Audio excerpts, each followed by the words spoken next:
the drag of unseen weights, of physics of sensation, the inertia of modern life. You awaken beneath the surface of your existence, not asleep, but not yet awake.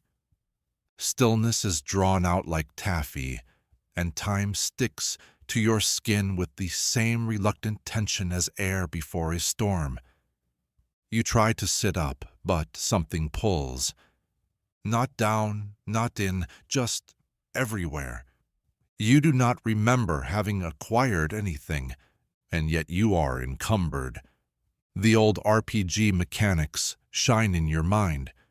When inventory exceeds capacity, the character slows. Encumbered, they cannot run, cannot jump, cannot fast travel. In the game, it makes sense. Too many swords, too many potions. The algorithm protests. But here, your digital bags are empty. You have gone nowhere, done nothing. Why then do you feel like you're holding every unfinished thought you've ever had? You attempt to put a name to the weight. It escapes you. You try again. It returns as 20 open browser tabs, each a half-finished decision. You are not tired. You are overprocessed. Not broken, but buffering. There are no visible tasks before you. And yet the tension in your shoulders suggests otherwise. You scan the room, not for danger, not for comfort, but for context. You find none. A list assembles itself in the background of your awareness. The email you opened but never replied to. The article you bookmarked to read later in 2019. The message you read, then left it to answer when you had more energy. The voice memo from someone who said they were just checking in. The memory of a friendship that ended without ceremony. Each item weightless, each item gravitational. They orbit you. They do not touch. They pull. Your legs move through the world like limbs underwater. You find no obstacle, yet everything resists. Your limbs are not bound, but the concept of motion feels too expensive. You no longer know the difference between inaction and rest, between pause and paralysis, between putting something down and forgetting you were holding it. You imagine trying to explain this to someone. You cannot. Not because it's impossible, but because it would require energy. And energy is a foreign currency. You suspect you once had a lot of it. But now your balance reads, "Try again later." So you scroll. Scrolling requires no resistance. It simulates action without cost. It passes time without requiring you to shape it. You are not learning. You are not consuming. You are simply staying in motion to avoid noticing you are still. A new message appears. You do not open it. Its presence adds mass. Not the message itself, but the idea of responding. You feel the moment calcify, like sap hardening mid-air. The text will remain unread, but it has already been absorbed into your inventory. Somewhere inside you, a vague warning begins to sound. Not loud, not sharp, just a soft interior notice that your attention is reaching its bandwidth limit. You are not doing too much. You are carrying too many things you haven't done. This is not burnout. Burnout has a shape. This is pre-burnout. The invisible atmosphere before the fire begins. The pressurization of guilt without an outlet. You open a task list. You stare. Each item multiplies when observed. A simple buy groceries becomes decide what you want to eat. Search for recipe. Wonder if you'll have the energy to cook. Google if eating late at night affects your sleep. Remember you haven't been sleeping well. Close tab. The list is a hydra. Every task begets another. You click X. You feel no relief. The weight does not disappear. It simply redistributes. You imagine an inventory screen, icons scattered across translucent grids. Some glow with urgency. Others flicker faintly with neglect. Most are labeled someday. There is no drop function. There is no offload emotional text to background process. You are the only carrier, and your loadout is mostly made of ghosts.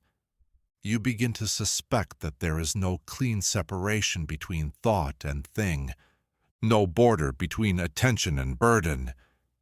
Anything that asks to be held, even for a second, leaves a residue. Your arms may be empty, but your mind is full of fingerprints. You do not know how long you've been like this. Time bends when unmeasured. Days collapse inward like dying stars. The calendar remains intact, but your perception of it feels corrupted. You remember events by the number of notifications they generated. Moments blur unless they left an unread badge behind. You think, I should go outside. But the idea of choosing shoes adds to the weight. You think, I should reply to that message. But the idea of finding the right tone feels heavier than silence. You imagine a future version of yourself, lighter, clearer, decisive. You do not know how to reach them. You suspect they do not exist, not because they are impossible, but because becoming them would require letting go. Letting go of tasks you never completed, of dreams you silently replaced with coping mechanisms, of questions you never dared ask because you feared the silence. You whisper, I want to feel less full of everything. But the air swallows your voice like a pop-up window you accidentally close. You remain over-encumbered, no enemy, no wound, just the impossible weight of invisible things. You breathe, not because it helps, but because it's the only action left that still completes without buffering.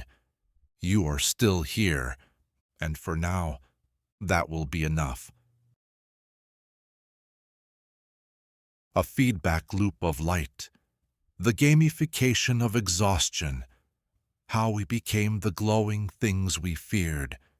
You lie horizontal, but your awareness remains vertical, upright, alert, threaded taut between signals. The screen is not on, the screen is awake. It glows like a minor deity in a darkened cathedral. You do not worship it, but you do keep your face close, as if it might whisper something redemptive. The blue light reflects in your retinas, not as color, but as command. It says, don't close your eyes yet. There may be something new. There may be something you missed. You scroll. The movement is minor, frictionless, but the effect is vast. Each flick of the thumb becomes a ritual. You do not know what you're looking for, only that if you stop, you'll have to feel again. Your body is horizontal, your mind a strobe. Notifications do not come, yet you feel their approach. Like weather, like consequence. The phone buzzes once, then not again. You do not check it. You imagine what it could be. A headline, a meme, a memory reanimated by the algorithm. You imagine all these things simultaneously. Your nervous system misinterprets anticipation as importance. You receive no meaning, only the signal that meaning might arrive soon. You switch apps. You switch again. None of them hold you. You are looking for something that does not exist in a feed, and yet you keep looking there, because nowhere else rewards the gesture. The light from the screen traces itself along the walls. Your room flickers with artificial moonlight. Outside, the real moon has no algorithm. It offers only presence, indifferent to your gaze. You turn your head. One screen down, 4 remain. The tablet glows from across the room. The television's standby light pulses like a patient heartbeat. Your laptop remains open, quietly refreshing inboxes you no longer care about. The smartwatch on your wrist vibrates slightly, sensing movement that isn't yours. This is the new constellation, not Orion, not the Dipper, but a satellite web of attention fragments tethered by impulse and battery life. You wonder when your bed became a cockpit. You wonder when your night became a server farm. There was a time, you think, when darkness meant rest. Now it means you are finally alone with your devices. Your brain suggests sleep. Your body shrugs. The screen does not care. It keeps offering you more. More content, more questions, more light. You begin to see faces that don't exist. Not in hallucination, but in pattern. Your mind starts completing what the screen only hints at. Your dream engine begins idling while still awake. The line between input and imagination dissolves. Your eyes burn. You blink, not to moisten them, but to reset the pixels. There is an ache in your skull, familiar, ambient. It arrives not like pain, but like static, like a background process chewing through memory. You remember you were going to sleep early tonight. You remember how many nights you've promised that. The number is higher than you expected. Sleep becomes an achievement you are always about to unlock, a level you almost reach. But then the game reloads. Your pillow is warm, too warm. You flip it. You do not find comfort, only symmetry. Outside, dawn prepares itself. You have not earned it. You have only waited. Your phone falls from your hand and hits your chest, a minor impact, but it startles you more than any sound. You turn it over. No messages, no alerts, only the time, 3:47 a.m. The number means nothing, except that it means again. You imagine your ancestors in caves, their firelight, their circadian rhythms, their dreams populated by symbols, not simulations. They, too, looked into light at night, but theirs flickered and died and demanded wood. Yours updates in the background. You wonder, did the wolves stare into their flames the way we stare into our phones? Did they hope to be seen by something watching from the dark? You close your eyes, not to sleep, but to rest your screen-fatigued gaze. Inside your lids, the after-image of the feed scrolls upward. You see content that doesn't exist. You see faces you do not know. You see a heart icon appear and disappear. You open your eyes. The light has not changed. But now you notice your reflection, not in the mirror, in the glass of the device. It looks like you, but thinner, like someone drawn in wireframe, like a model waiting for its textures to load. You do not recognize the emotion on your face, not sadness, not fatigue, just glow. You try again, to stop, to sleep, to disconnect. But the system does not permit easy logout. The world remains live. The updates continue. The scroll awaits. And somewhere beneath the noise, the quiet sleep you longed for, remains suspended in a buffer. Not lost, just pending. You do not dream anymore. You buffer. When sleep does arrive, it arrives sideways, not as rest but as lag. You're awake in your sleep, scrolling phantom timelines. You dream of apps that don't exist, scrolling through curated impossibilities that almost mean something. Your body lies still, but your mind keeps refreshing. You wonder if you've become a node, a passive relay for information to pass through. Not a participant in thought, but a highway of noise. There's a notification in your dream. You reach for it. It slips. You reach again. The loop continues. Morning approaches like a system update, unwanted, inevitable. Your room turns pale with daylight, the screens dim to match. You do not feel the sunrise. You register its presence the way you register the end of a loading bar. Mechanically, you have slept, but it did not reset you. You are not refreshed, only restarted.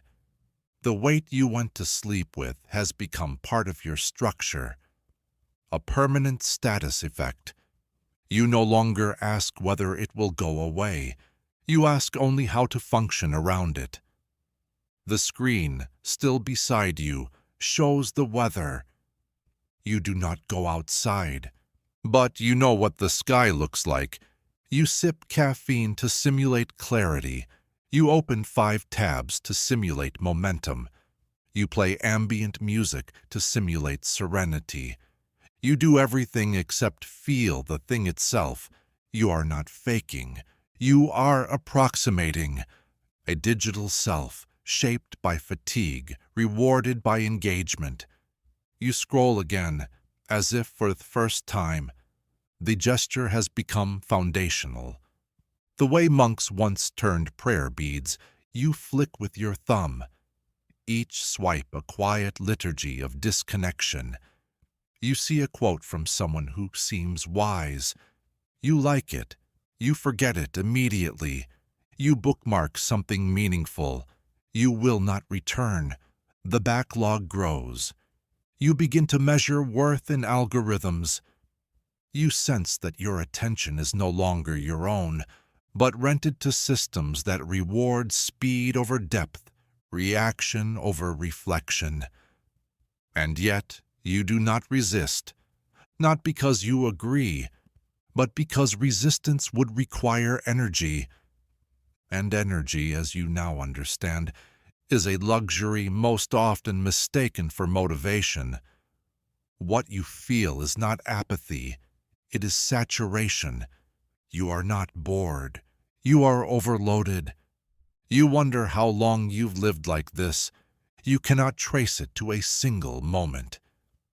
There was no ritual, no ceremony, just an accumulation, one screen, then another, one app, then another, one alert, one like, one ping, until your sleep became a menu, and your rest became a feed.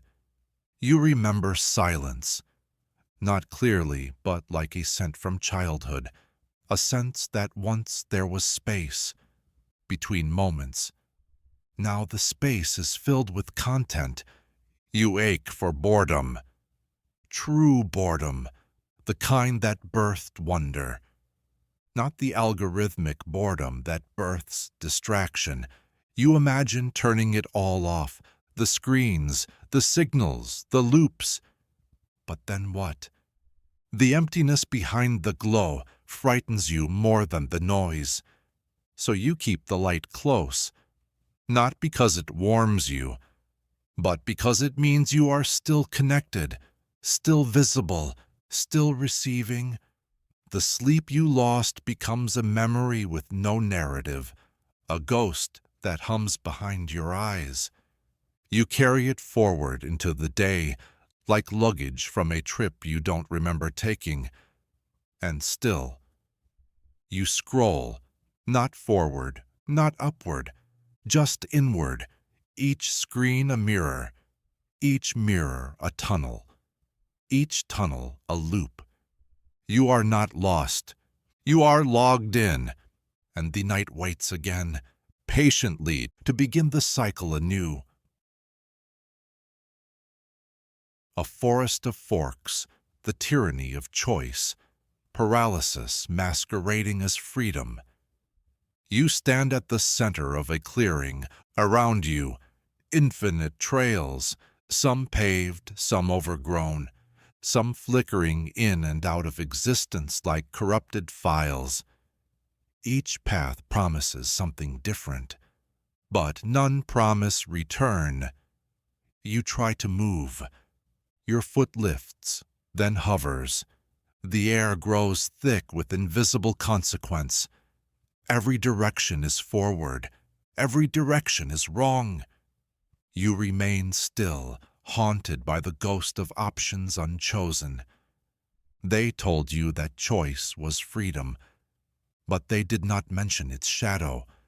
They did not explain that freedom, multiplied without mercy, becomes its opposite. You do not lack will. You lack reduction. Your thoughts branch endlessly, each branch splitting again, forking recursively until your mind becomes a fractal, spiraling outward into thought forms that never resolve. You are not thinking. You are splitting. Each decision spawns 5 sub-decisions. Each sub-decision demands context. Each context demands research. Each piece of research opens new tabs. You are caught in the tree. And the tree is growing. You consider breakfast. Should you eat now? What if you wait until noon? Intermittent fasting helps cognition, doesn't it? You Google. You skim. You remember an article. You wonder if it was funded by a supplement brand. You close the tab. You're hungrier now, but no closer to knowing what to do. This is not a matter of options. It is a failure of resolution. You want to act, but every path feels both slightly wrong and potentially optimal. The paradox of modern choice. You have too much information to move simply, and not enough certainty to move wisely. You remember a time when there were fewer paths, not better, not worse, just fewer. 3 kinds of toothpaste, 2 ways to meet someone, 1 kind of milk.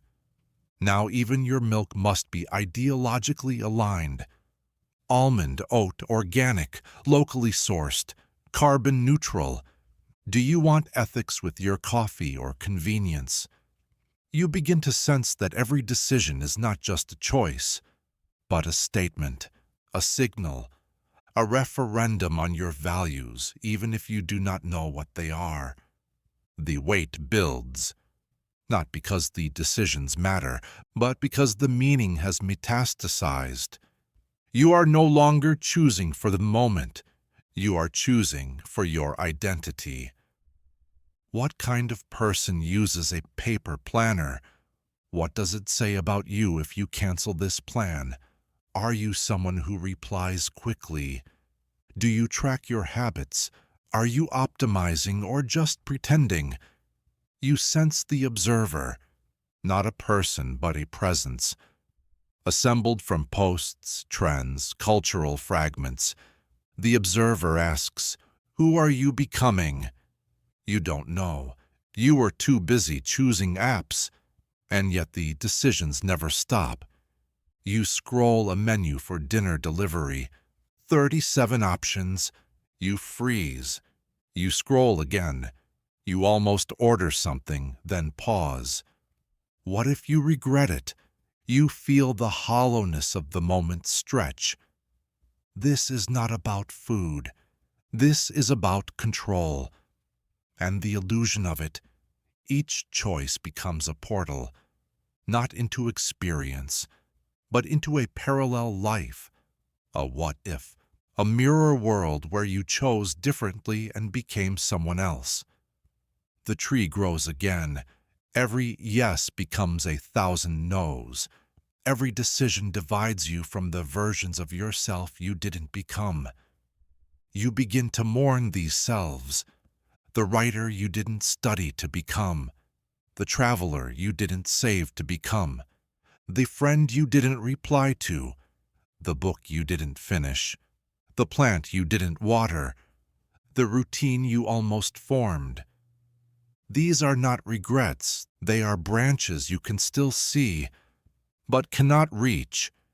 You begin to wonder if you are choosing at all, or if you are simply reacting to the gravity of your surroundings, sliding along the most frictionless branch of the decision tree, not guided by conviction, but by inertia. You open your calendar. It offers decisions in the form of color blocks, meetings, reminders, placeholders. Every square contains a fragment of your attention. You stare.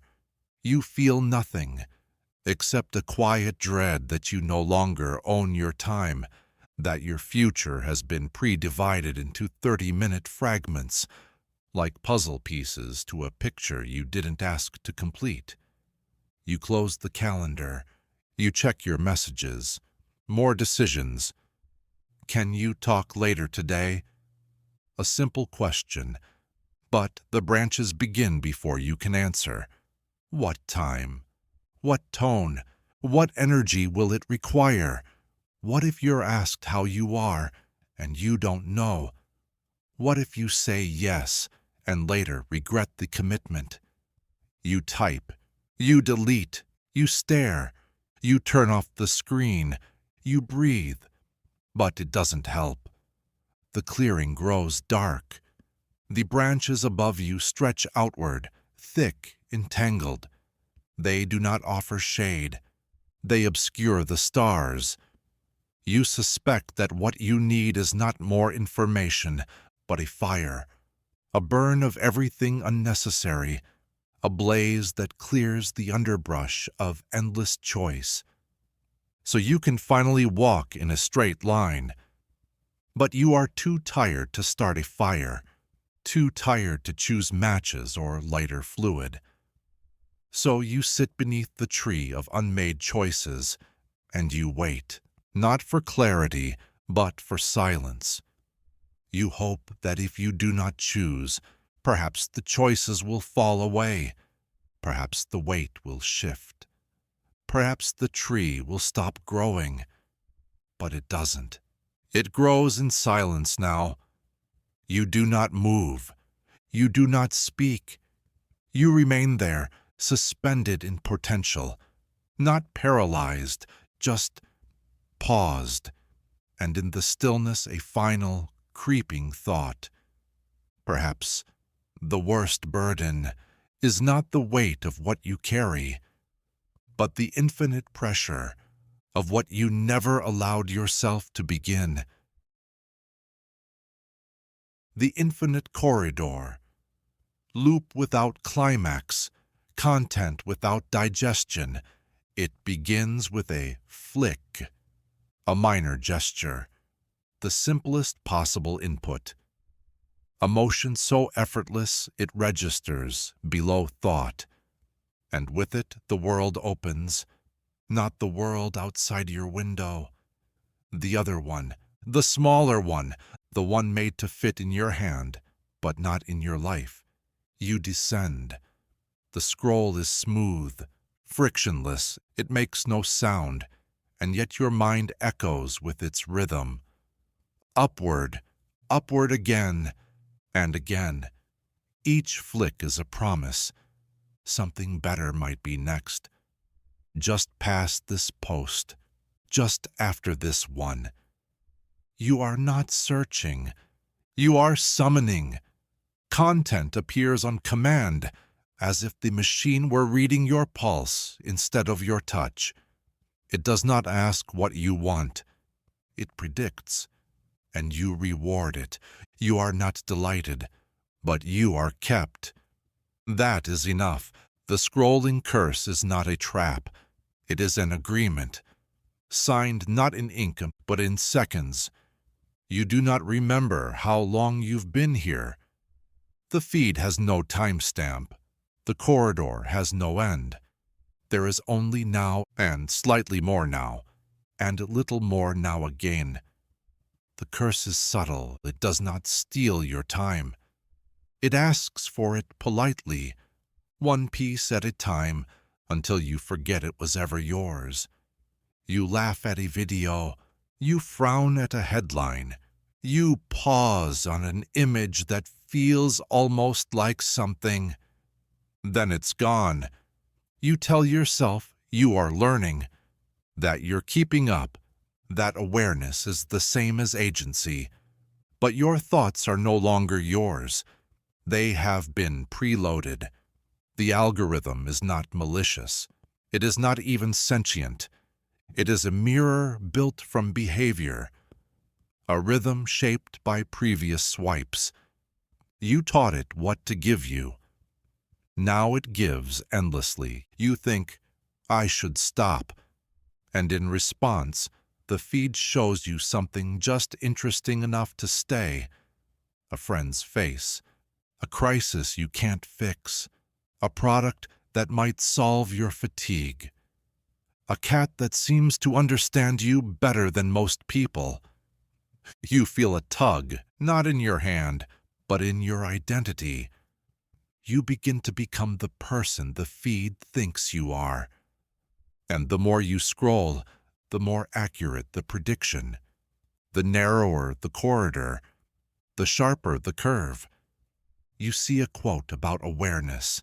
You feel it pierce something. You save it. You forget it. You see a reel about productivity. You pause, nod, scroll. Nothing changes. You see someone crying in a car. You wonder if you should care.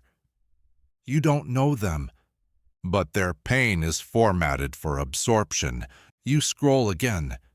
Empathy collapses when it's on demand. You feel too much and too little, alternating like a broken metronome. You've passed through dozens of emotional states, none of them yours. You are haunted by moods without origins. The curse deepens. You start to think in loops. Not ideas, but formats. Your inner voice now echoes back in captions. Thoughts arrive pre-hashtagged. You narrate your own boredom as if writing a post about it. You dream in stitched audio. You imagine which version of yourself would be most clickable. Reality becomes slippery, not false, just displaced. You eat and think about how it would look on a timeline. You walk and imagine the perfect song overlay. You cry and wonder if it would have gone viral. You are not living. You are buffering experiences for potential export. The scrolling curse is not addictive because it feels good. It is addictive because it feels almost good. Perpetually almost. Just shy of meaning, perpetually about to land. Your thumb aches. You switch hands. Your eyes sting. You increase the brightness. Your spine protests. You rotate 3 degrees and resume. You find an old post from someone you haven't thought about in years. It makes you nostalgic. You check their profile. They haven't posted in a while. You wonder where they went. You wonder where you went. You reach a sponsored post. You do not flinch. The line between ad and content has dissolved. It's all scrollable. It's all ingestible. It's all temporary. You begin to realize the scroll is not designed to end. It is designed to win, not against you, but against the question, what else could I be doing right now? And it answers, nothing better. You want to argue, but your arguments have been made before. You watched them, liked them, shared them, then you forgot them. You wonder, when did you last sit in silence, without the urge to interrupt it? When did you last let boredom complete its cycle? When did you last finish a thought? You cannot remember, because the scroll interrupts resolution. It rewards beginnings. It punishes endings. You are stuck mid-thought, mid-feeling, mid-self. You are a hallway with no rooms, a song with no chorus, a question with no pause. The curse is complete when you no longer call it one, when the loop becomes comfort, when your stillness feels like withdrawal. You try to stop. You place the phone face down. You look at the ceiling. The silence roars. The urge returns. You reach automatically, not because you want to, because your body has become part of the loop. You do not blame yourself. You do not blame the screen. You understand now. The scroll is not evil. It is ambient, a feature of the world you've been trained to inhabit. Like traffic, like fluorescent lights, like loneliness formatted into digestible bursts. You breathe, in, outside. No reward, no update, just breathe. You feel the loop loosen barely. And in that flicker of space, you realize what you've been missing is not the content you didn't reach. It's the moment you never let arrive. The illusion of completion, glitches in the productivity spell, when done is not the same as resolved. You check the box. The animation plays. The task vanishes from view. Success, or something like it. You sit back. But the satisfaction does not follow. It hesitates, like a guest unsure whether they were truly invited. The moment is quiet, but not peaceful. Just silent in that particular way. An error message is before it appears. You try to recall what you just finished. The details dissolve instantly. It had urgency, didn't it? It had a deadline. It had context. Now it has disappeared into the feed of done things, where nothing is remembered, only recorded. You should feel light. You feel displaced, like someone arrived to a party too late and everyone else has already left. You open the task app again. The line is crossed out. A little digital grave. Your effort memorialized in gray. You wait for the sense of progress. But what comes instead is something else. A vague nausea. A quiet stutter in your forward motion. Not a crash. A silent, invisible rollback. You completed the task, but the feeling is wrong. Not failure, not fatigue. Something less pronounceable. Completion without meaning, achievement without anchoring. You succeeded, but nothing inside you moved. You wonder, was the task real, or was it just the shallow ghost of a deeper responsibility? Was it a placeholder? A simulation of productivity inserted to keep the spell of momentum alive? The spell is fragile. You know this. The world demands motion, so we feed it boxes, progress bars, deliverables. We call this progress, but often it is only animation.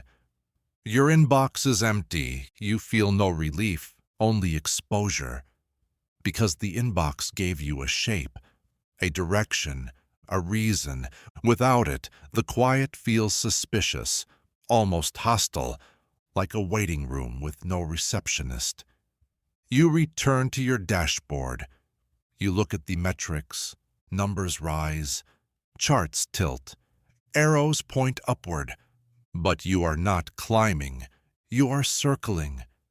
You realize tasks are infinite, but meaning is not. and you have been swapping one for the other. You recall a meeting earlier. It ended early. A success by the calendar. But no one said what they meant. No decision was truly made. No truth surfaced. And yet the block was marked complete. A square of color dragged into place. Another artifact in the temple of apparent control. You realize now, success is a UI. It is a graphic overlay on an uncertain system. Sometimes it aligns. Sometimes it doesn't. Sometimes the box is checked, but the weight remains. You begin to suspect that many of your days have been written by a flawed script, not one of your own design, but one inherited, passed down, auto-executed, wake, work, produce, prove, scroll, repeat. You have completed the level, but the boss battle never triggered. The reward screen is blank. It feels like cheating, but without the joy. You open your Notes app. You type a reminder to reflect later. You immediately forget what it was about. You open a tab to research a tool to improve focus. You skim a review. You forget why you started. You open another tab. You write focus into a search bar. The irony flickers and fades. Somewhere in your memory, you hear the old mantra, don't just be busy, be effective. But what if effectiveness is also a costume? What if the real task wasn't on the list? What if the thing you needed to do was named the feeling behind the doing? You remember a time when finishing something felt sacred, when writing a letter was a ritual, when checking something off meant it was done in spirit, not just in system. But that was before tasks became endless, before timelines became streams, before doing became updating. Now each finished item breeds 3 more, like some mythic beast fed by completion itself.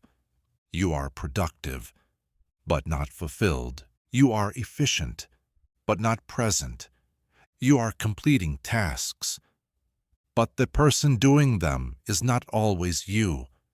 Sometimes it's your avatar, the version of yourself built for tracking, measuring, reporting, the one made to be seen through the lens of progress. That version smiles. That version syncs their calendar. But the real you linger in the margin between actions, in the unresolved subtext of everything that was technically successful, but spiritually unanswered. You think of the phrase, task failed successfully. You laugh, but it is the kind of laugh that follows a glitch, a hiccup in the illusion of flow. You think, maybe success needs debugging. Maybe completion is not the final state. Maybe it is only a pause. Maybe the real work begins as the aftermath. In the quiet that follows the checkbox. In the question, why did I do that? And deeper still, what was I hoping it would resolve? You do not know yet, but the asking is enough, for now. You close the app. You let the screen go dark. No more tasks for today. Just this one. To sit with the ghost of completion and not ask it to leave too quickly. You have not failed. You have simply finished, without a rival, and maybe for once, that's worth noticing. The next task appears before you can stop it. A calendar ping, a soft buzz, a silent badge glowing red. There is always something else. You glance at it. You don't open it. But its presence nests in your mind like a minor chord unresolved. This is how the failure begins. Not in error, but in surplus. Too many completions stacked atop each other, forming a tower of half-meanings. You try to trace the last time you completed something that felt complete, something with a clear beginning, a middle you could feel, an ending you wanted to remember. Your memory returns images, but not emotion. They slide past like windows on a fast train, recognizable but unreachable. A birthday card you meant to send, a conversation you meant to continue, a moment when you felt almost seen. Each of them checked off in some way, none of them closed. This is the other failure. Not of action, but of integration. You've done so much, but so little of it has become you. The interface records your input, but the psyche has grown cluttered. A forest of executed commands, each rooted in a different version of who you thought you needed to be. Sometimes a task is completed before your soul can catch up, before your presence has time to inhabit the doing. Like a body being pulled by a train it just boarded. And so, piece by piece, the psyche frays, not from exhaustion, but from unreconciled execution. The success is real, but the cost is subtle, like a boat slowly filling with water that never leaks. Your mind begins to fragment around the illusion of accomplishment. You feel it when someone congratulates you, and your smile arrives half a second too late. You feel it when you mark a task done, but return hours later to check it again, as if unsure whether you imagined the action. You feel it when your planner fills, but your inner voice remains unedited, still whispering the same doubts, still carrying the same debris. Because here's the truth: some tasks can be completed, others must be grieved. The task to impress, the task to be efficient without end, the task to finally reach a version of yourself that is never tired, never unsure, never messy. You have tried to complete things that were not meant to be finished. You have tried to optimize away what was always meant to be felt. The task of healing is not measured in deadlines. The task of being enough does not auto-confirm. The task of becoming real requires failure that you don't fix. It requires space between the checkboxes. You sit with that now, the undone, the incompletable, the beautifully unresolved. You begin to see your list differently, not as commands, but as questions. Each item not "do this," but "why do this?" Each action not "get it done," but "who will you be if you do?" You stare at tomorrow's schedule. It stares back. You do not cancel it, but you hold it more loosely. You give yourself permission to walk through the day as someone not trying to win. You no longer chase perfect completion. You begin to pursue meaningful continuation. There is no final version of you waiting at the end of your list. There is only this one dash, breathing, buffering, trying again. And tonight, you let the loop dissolve, not by quitting, but by releasing your need to finish everything without feeling anything. You leave one task intentionally incomplete. You do not feel guilt.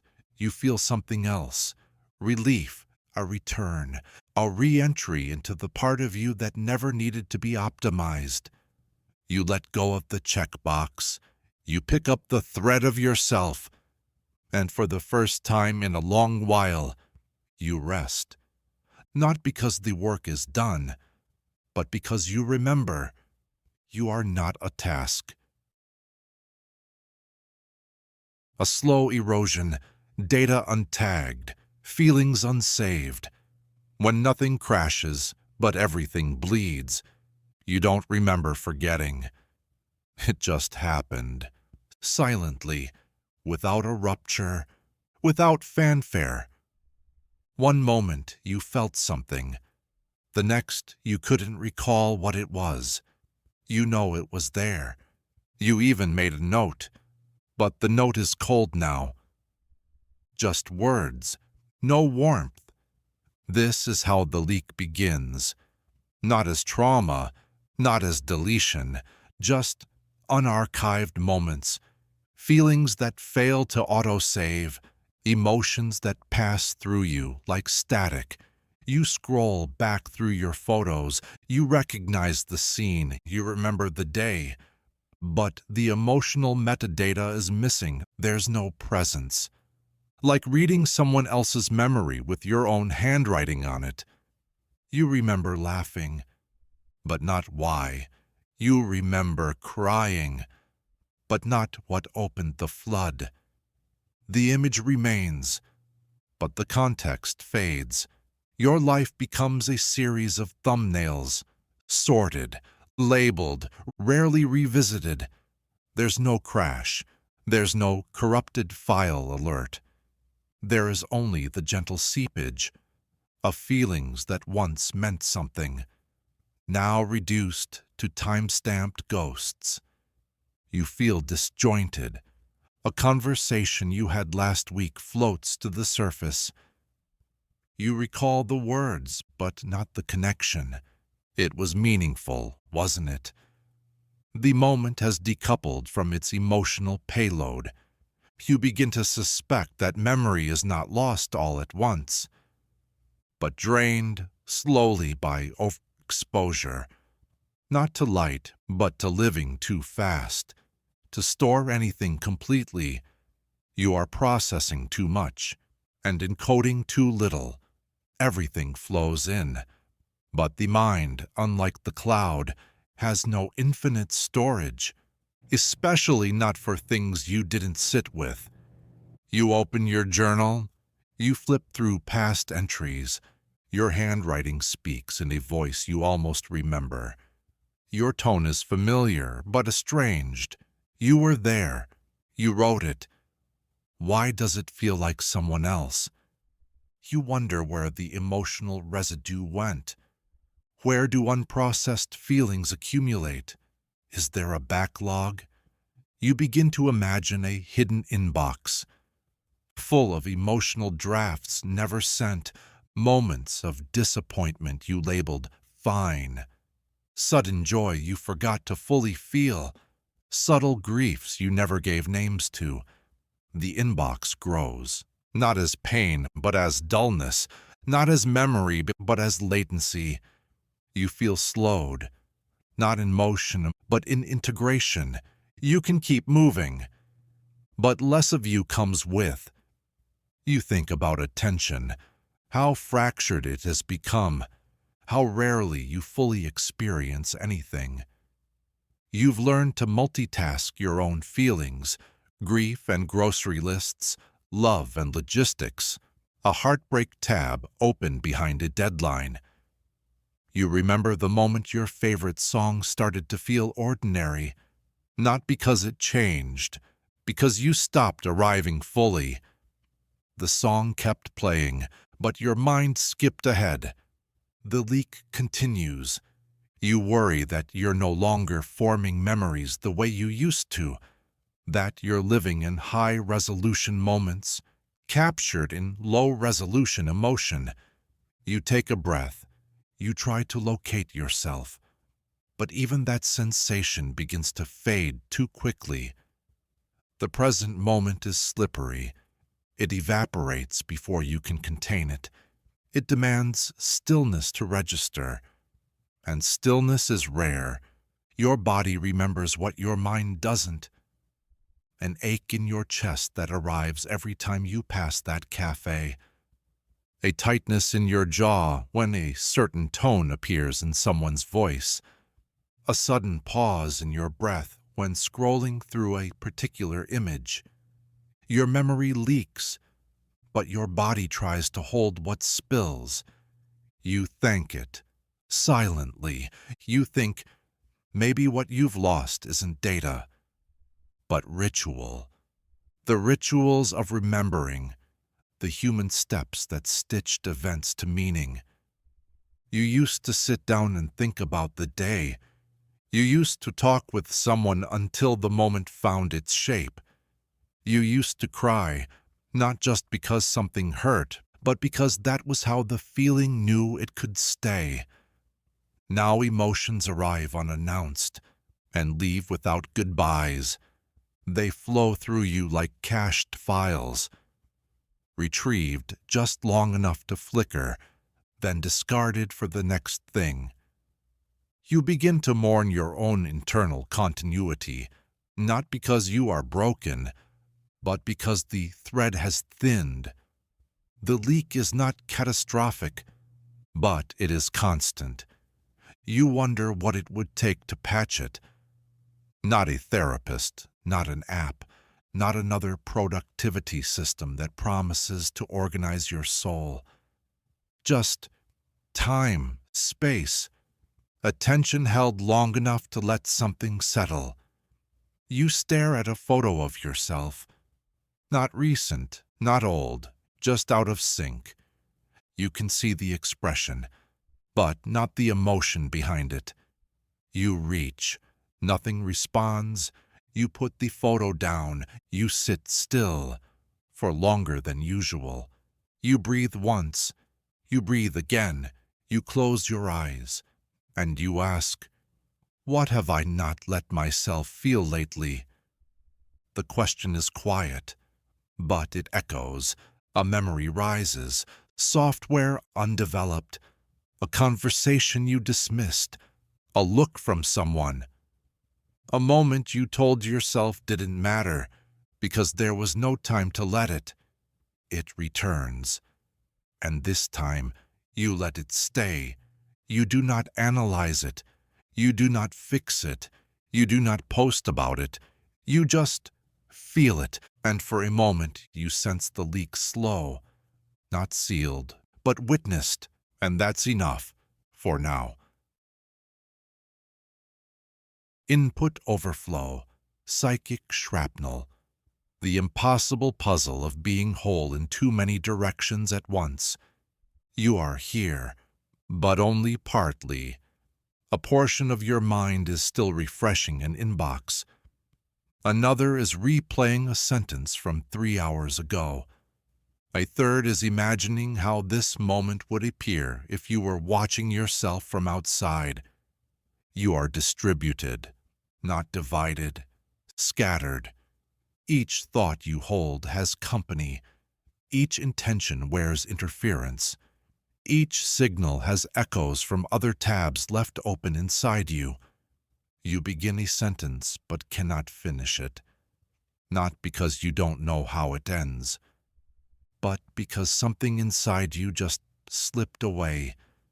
Mid-thought, unannounced, you open a new window. You forget why. You check a notification. You don't remember what it said. You switch tasks. The task you left is still half-breathing. You are not multitasking. You are multi-leaking.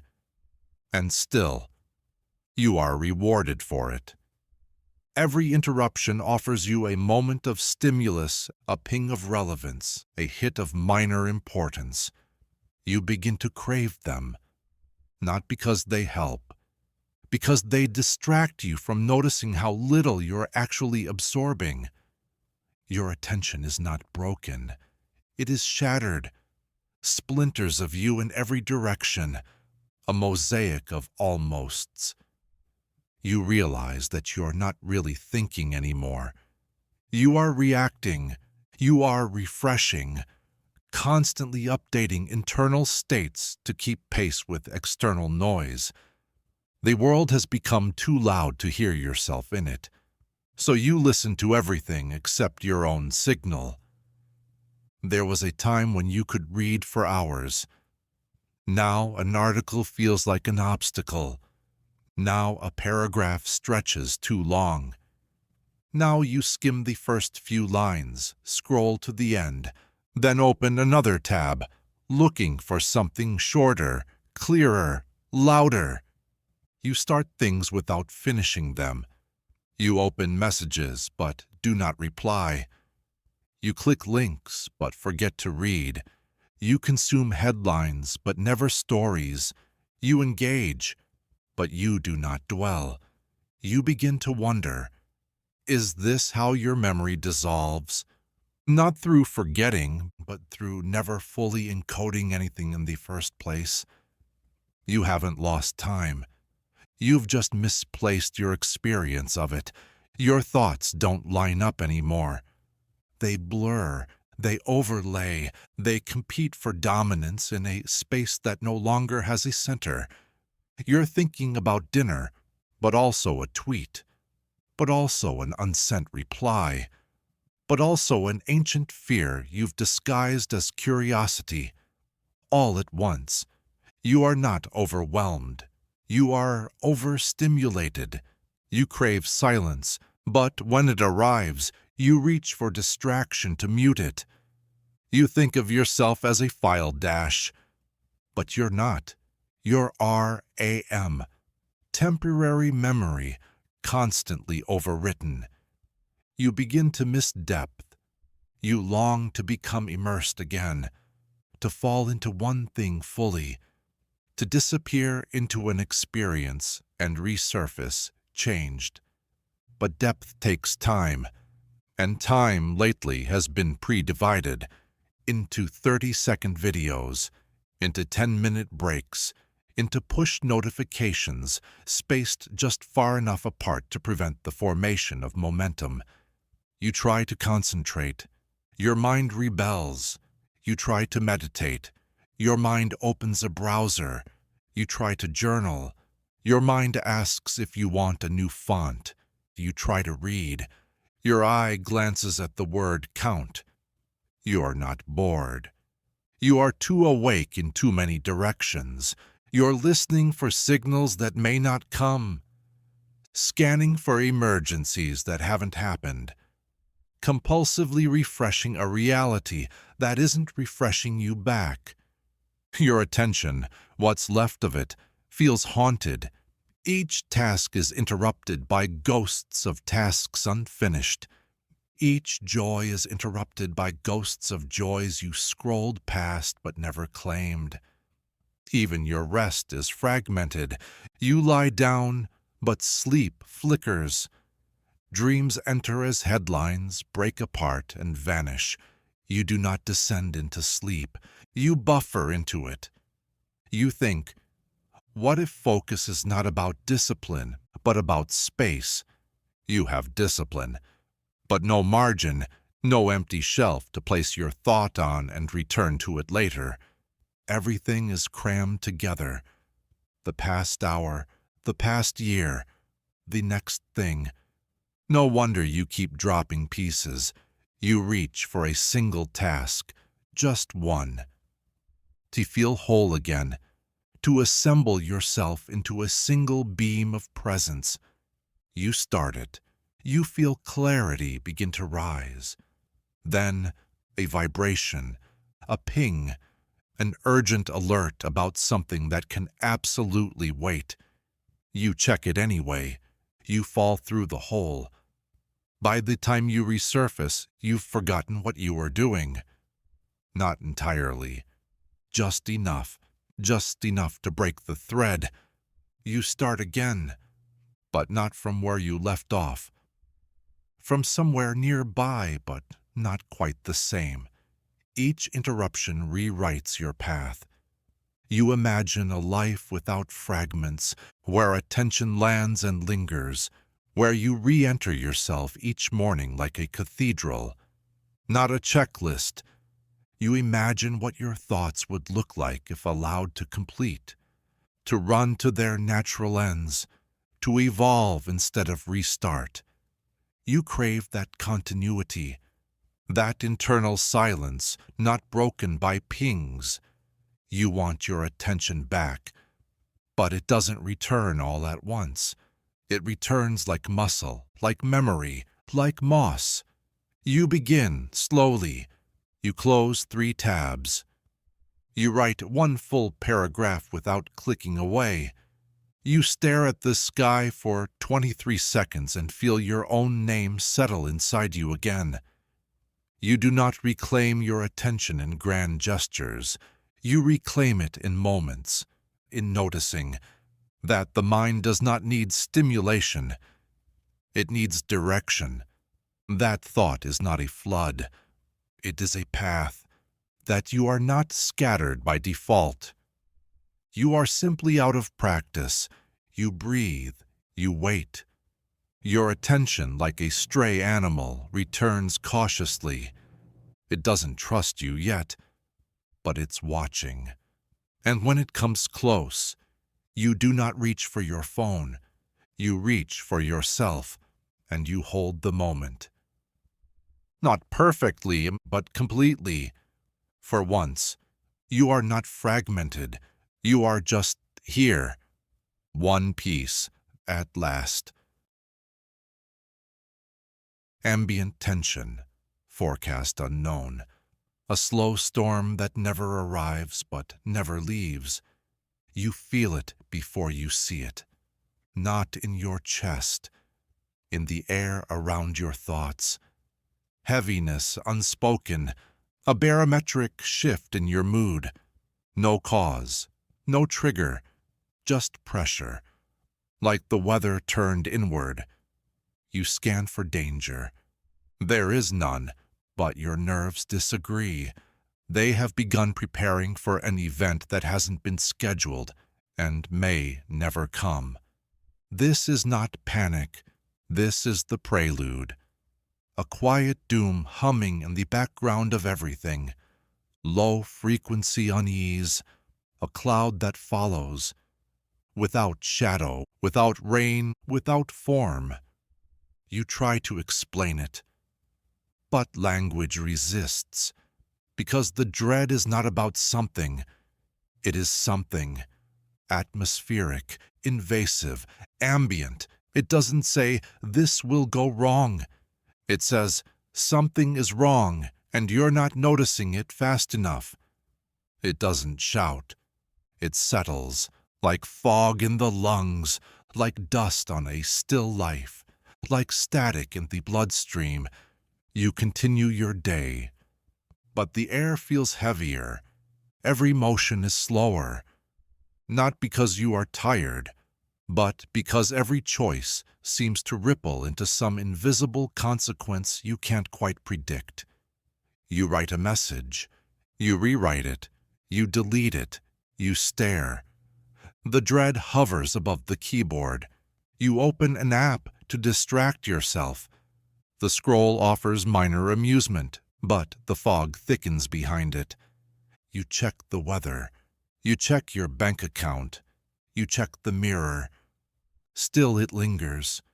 This is not anxiety. Anxiety has edges. It spikes, flares, calls attention to itself. Dread is softer. A constant thrum beneath awareness. A background process consuming your RAM. You try to locate it. Where is it coming from? Is it the world? Yes, but also no more than usual. Is it your inbox? Nothing new. Is it your body? Unclear. You look for the breach, the crack where the storm might have entered. But the dread does not arrive through entry points.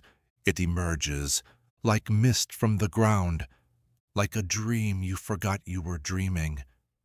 You begin to remember past times you felt this way, late at night, early in crowds. After reading too many headlines, you think, maybe I've always carried this. Maybe it's part of the package, a passive effect of staying informed, of staying connected, of staying conscious in a system designed to fray. You scroll past tragedies, protests, forecasts, predictions. You nod, you absorb. You do not process. The world keeps offering evidence that dread is rational. so your body accepts it as default. But knowing why you feel it does not release it. You drink water, you stretch, you take deep breaths. The dread waits. It's not hostile, just persistent. An unresolved chord echoing through your attention span. You try to remember. What did it feel like to live without this?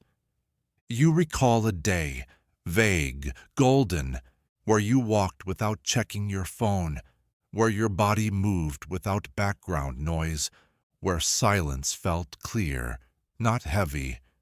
You cannot replicate it, but you remember the contrast.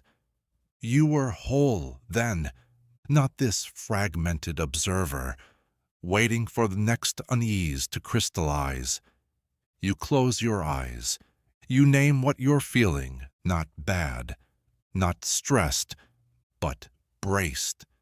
Braced for something indefinite, like a sky that never chooses whether to storm or shine. You wonder how long you've been braced. Days, weeks, years. What muscles have you forgotten how to unclench? You begin to suspect the dread is not tied to anything specific. It's architectural, baked into the framework, an emotional tax for existing in perpetual exposure. There is too much information, too many futures, too much knowing of things you can't change. And the dread, it collects in the margins, a saturation point with no overflow valve. You try to replace it with hope, but hope feels artificial right now, like a motivational poster in a burning building. You do not want optimism. You want grounding, not a promise that things will be okay. Just a reminder that you still exist underneath all this. You begin small. You touch the table. You feel its surface, wood, cool, real. You take a breath. Slow, deliberate. You do not expect release. You aim for reconnection. You are still here. And so is the dread. But it is not you. It is a weather system, passing through the architecture of your nervous system, uninvited. You let it pass. You do not fight it. You do not obey it. You simply witness, and slowly, not instantly, but gradually the pressure shifts. The fog recedes by one layer. Your name returns to you. Your spine lengthens by a fraction. The moment becomes breathable. The dread has not vanished, but it is no longer the only thing in the room. You exist beside it now, not beneath it, and that is a kind of freedom, not the absence of fear, but the refusal to collapse under its shape. You take another breath. This one is yours, not filtered through prediction, not narrowed by worry, just yours. The cloud remains, passive, still present, but it no longer determines the weather of your soul. You have remembered. You are not the forecast. You are the field beneath it, and this too shall change. The dread cloud is quiet now. But quiet doesn't mean gone. It means integrated. You rise, not confidently, cautiously, like standing after a long illness, not because you are well, but because you've remembered how. There is no back to normal. There's only forward, through new weather. You carry on with your day. Conversations, errands, tasks that pretend to matter, tasks that actually do. Each one hums beneath a residual pressure, a kind of internal drag, a quiet fatigue from holding space for emotion that never climaxed, a weariness from forecasting emotions that never arrived. You answer a question. You smile at the right time. You laugh in the right place. But underneath, You're still managing the atmosphere, still adjusting the emotional barometer in real time, still holding back the tide that never breaks. Because dread is maintenance, invisible labor, the constant calibration of a nervous system trying not to overload. You do it automatically, so automatically you forget how much effort it takes. By evening, your body is heavy, but not with effort, with compression. You haven't done much, and yet you feel like you've been carrying something. You lie down. The room is dim, the air still carries a charge. Faint, like a device left on sleep mode, barely audible, but never truly off. You begin to understand. The cloud never wanted to harm you. It only wanted to be noticed, to be seen, not as enemy, but as signal. Not all dread is warning. Some is memory, old emotion returning without a name. Some is pattern. The echo of what happened once, superimposed on what might happen again. Some is inherited, a psychic residue passed down through gestures and glances, never spoken aloud but always felt. You don't need to decode it. You don't need to fix it. You only need to hold the atmosphere long enough for it to shift. You fall asleep. Not to escape it, but to soften it. The cloud follows, but it doesn't weigh you down. It simply rests above. A quiet presence, a reminder that you are still weathering, that being alive right now sometimes means waking with fog and walking anyway. The next morning, you open the window. Outside, the sky is ordinary, neither radiant nor bleak, just sky. The dread is not gone, but it's no longer the protagonist. You breathe, not deeply, just enough to remember. You are not the cloud. You are the space it moves through. And that space, however heavy it feels, is still yours. Emotional deflation, the social tax, the quiet fatigue of being on too long. You see the name light up on your screen, a message, a question, a perfectly reasonable attempt to connect. You stare at it. You blink. You do not open it. Not because you don't care, but because you don't have the currency required. You check your internal reserves, emotional battery, blinking red, cognitive bandwidth, already mortgaged, desire to explain yourself, insufficient funds. The world calls this burnout, but this is more delicate, more specific. This is the moment when language itself feels too expensive. You consider replying. You type 3 words. Delete them. Try again. Nothing sounds like you. Everything sounds like a version of you designed to reassure someone else. So you let the text wait. Unread, but not ignored. Just pending. You carry the message with you for hours, like a soft weight in your pocket. Not heavy, just undeniable. A polite demand for attention. A social handshake you don't have the grip strength to complete. You think, maybe later. You think, when I have more energy. You think, after I eat or walk or rest or do just one more thing. But the later keeps moving. The threshold never arrives, because this isn't about the message. It's about the tax. The tax of being perceived. The tax of having to assemble the correct self to meet someone else's expectations. The tax of transforming what you feel into something someone else can receive. You are not antisocial. You are overextended. You have been too available to too many things. for too long.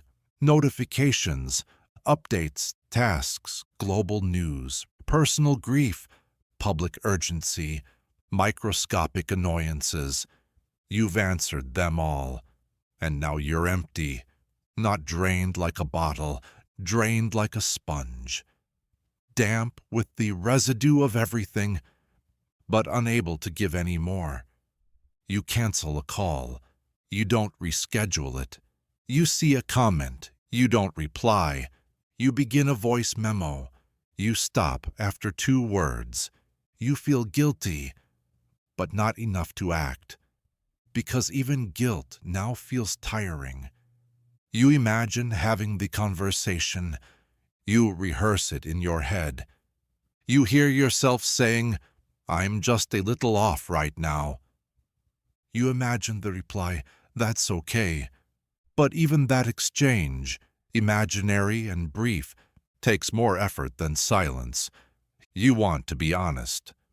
But honesty requires articulation. Articulation requires clarity. And clarity requires energy. You don't have it. So instead, you go quiet. Internally, you begin drafting excuses. Not because you want to lie, but because you want to soften the gap between your limits and their expectations. I didn't see this. I was so swamped. Things have been crazy lately. All of it true enough, none of it the truth. Which is, I care about you, but I cannot hold both of us right now. You realize how often conversations are quiet acts of carrying tone, carrying subtext, carrying invisible histories and unspoken assumptions. Some days you can lift all of that without effort. Today is not that day. You don't want to be alone, but you want to be unobserved. You don't want to disappear, but you want to power down. You want to be next to someone. Without the requirement of performance, you want presence. Without projection, you want to be known. Without having to explain. But most of all, you want rest from the social spell. That asks you to translate your experience into something legible, digestible, non-inconvenient. You wonder how often you've done that. Diluted your honesty to preserve someone else's comfort. You wonder how many friendships are built, not on truth, but on mutual exhaustion management. You wonder if maybe this silence is its own kind of communication, not avoidance, but boundary, not failure, but pause. You begin to feel your body again, the weight in your spine, the buzz behind your eyes, the breath you've been holding for longer than you thought. You are not too sensitive. You are sensitive enough to know when your system is redlining. You do not need to push through. You can log off without explanation. You can decline the call without shame. You can let the conversation wait without guilt. Because you are not a service. You are not an inbox. You are not a response machine. You are a presence with a limit, and honoring that limit is not a failure of friendship. It is the precondition of showing up truthfully.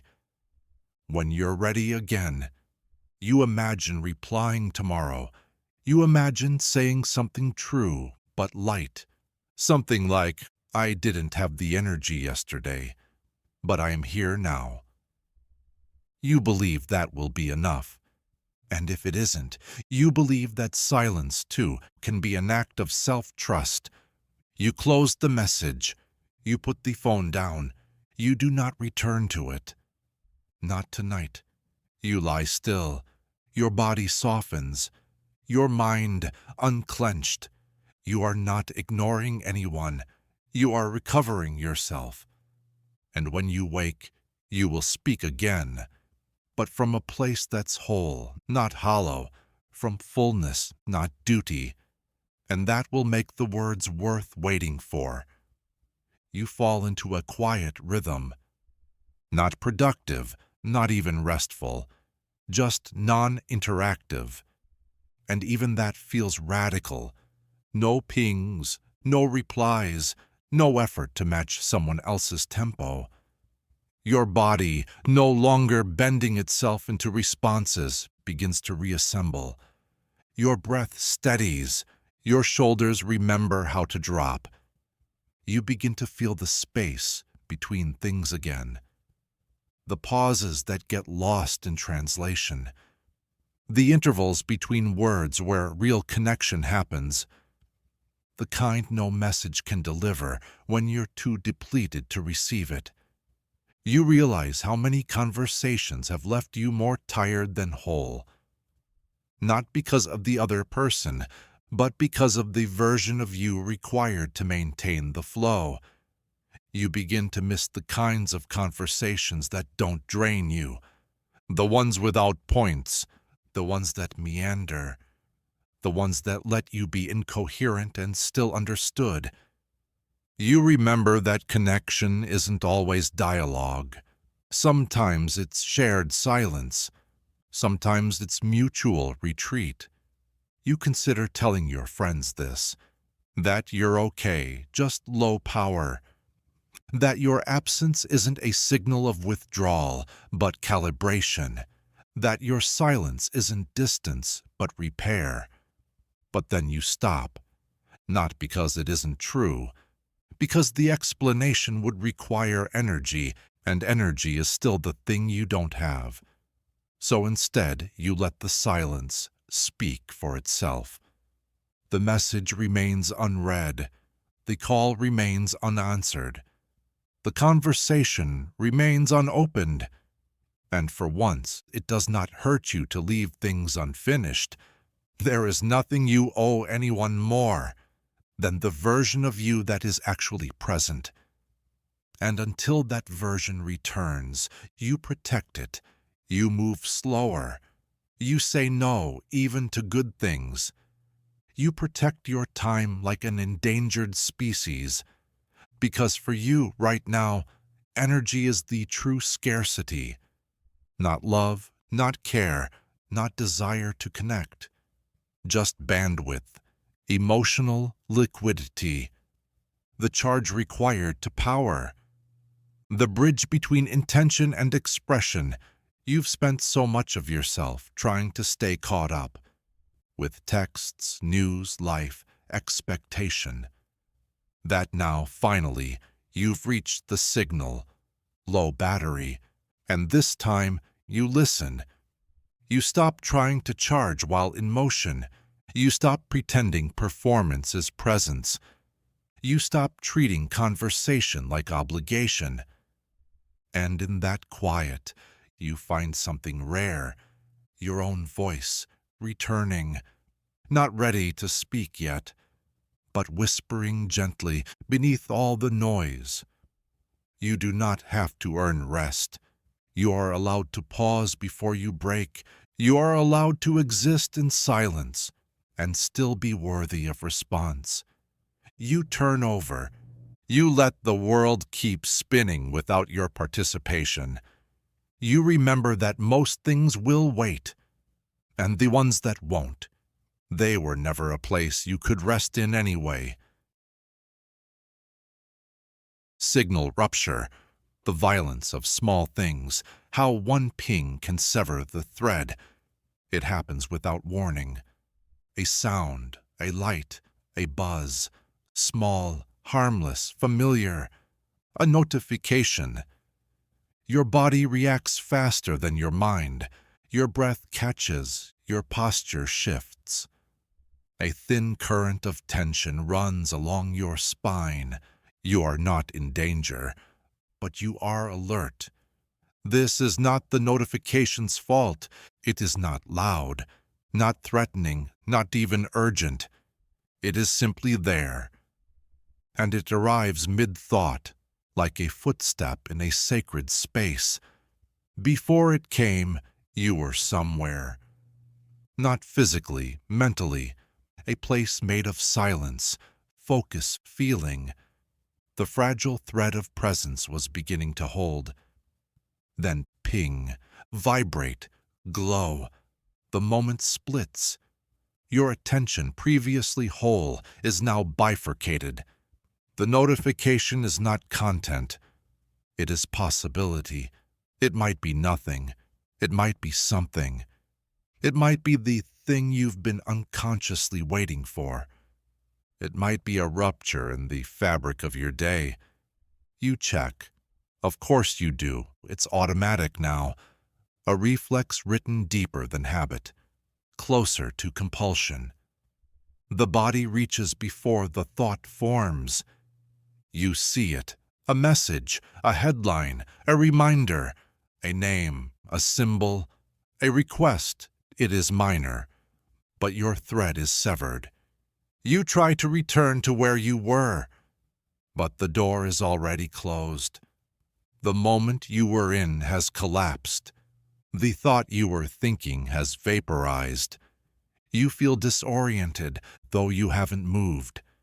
Because the disruption wasn't external, it was internal. The notification didn't break your concentration. It broke your continuity. It punctured the membrane between self and world, between flow and surveillance. You feel watched now, even if no one is watching, even if no one meant to intrude. The act of being notified implies that your attention is public property, that your mind is accessible, that your silence is only temporary, waiting to be filled by signal. You think, was I ever unreachable? Have I ever truly disappeared? You remember a time before this, before constant availability, before every device contained a back door to your focus. You remember missing calls and not knowing. You remember returning later, not apologizing. You remember silence as a given, not a choice. Now silence must be constructed, like a fortress, and every notification is a breach. You tell yourself you can ignore it, but your nervous system already registered the change. The alert has passed, but it leaves a residue, an echo in your attention span, a flicker in your mood, a quiet recalibration of priority. You try to re-enter your thought. It resists. The window is closed. You feel a wave of grief for something that seems too small to mourn. But still, you mourn it, because the cost of constant contact is depth. And every interruption, no matter how small, is an exit from the world you were trying to build inside yourself. You scroll to distract, you tap to reset, but nothing feels quite right. The thread has not reconnected. It wasn't just a message, it was an invasion of context. It arrived without your consent. Not violently, not maliciously, but indifferently. And indifference is its own kind of violence. It didn't care what it interrupted. It didn't ask if you were in the middle of something sacred. It didn't wait for permission. It simply arrived, and everything after it changed shape. You consider turning off notifications. You imagine the freedom. You imagine the fear. What if you miss something? What if someone needs you? What if the next interruption is the important one? This is how the curse sustains itself. Not through pleasure, but through the terror of absence. You've been conditioned to believe that if you don't respond, you will disappear. That if you don't engage, you will be forgotten. That if you do not stay visible, you will cease to matter. So you remain open, permeable, breakable, and slowly your attention becomes fragmented, your spirit threadbare. You begin to ask, What is the shape of a self that no longer belongs entirely to itself? You place the phone face down, not off, just face down, a gesture of partial retreat. It still knows where you are. It still listens. But for now, it waits. You breathe, not deeply, just fully. The thought you lost does not return, but something softer arrives in its place. A feeling, not sharp, not clear, just the awareness that you were almost somewhere, and now you are somewhere else. You close your eyes. You imagine your soul like a garden, delicate pathways winding between moments. Each notification is a footstep across the soil, flattening something that hadn't bloomed yet. You do not rage against the intrusion. You just acknowledge the damage. You promise to walk more gently next time, to protect your paths, to hold your silences longer, to reclaim the right to be unreachable. You are not made for constant contact. You are not meant to live in perpetual readiness. You are a sequence of arrivals, each one sacred, each one deserving of continuity. You open your eyes. You do not check the phone. You let the next moment begin on its own, not as a reaction, but as an offering. You move through the rest of your day with a kind of static in your wake, not loud, not obvious, just a faint shimmer, a residue left by that single, ordinary interruption. It was only a ping, only a glance, only a question, but something was displaced. You were tracking yourself, not just your thoughts, but your feeling thread. That thin golden line that weaves through the body when you're fully present. Now, it trails behind you like a cord cut too short. You're not lost. You're just off sync. This is how the world erodes attention now, not by assault, but by micro-cuts, tiny incremental acts of dislocation, each notification a subtraction, not of time, but of selfhood, because you can lose hours and still be intact, but you lose 5 seconds of presence at the wrong moment, and the entire day can tilt. You go to reply, not to the message, but to the world, to reassert your relevance, to remind it that you're still online, still here, still responding. But what would you say? You no longer know what tone you were in, what internal season you were inhabiting before the alert. That part of you is already elsewhere. And so you mimic, you type from muscle memory, a smile, a thanks, a comment, all correct, none true. You send it. The moment clicks shut, and something inside you is tired of this, not tired like sleep, tired like saturation. You're tired of being reachable at all times, of your presence being porous, of your awareness being accessed without reverence. You realize you've built your inner life like a co-working space. No walls, just openness and light and movement, efficient, flexible, inviting. But now you long for doors, you long for locks, you long for spaces inside yourself that no one can walk into unannounced. You are not a lobby, you are a library, a temple, a field under cloud light. And you remember, not every knock requires an answer. Not every call is yours to carry. Not every sound is sacred just because it was addressed to you. You turn off the notifications. You do it slowly, like drawing the curtains on a room you forgot was too bright. The silence returns. At first it feels awkward, exposed. You check your phone even though it has not called you.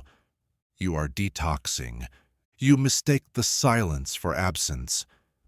But soon you realize it is space, and in space something stirs.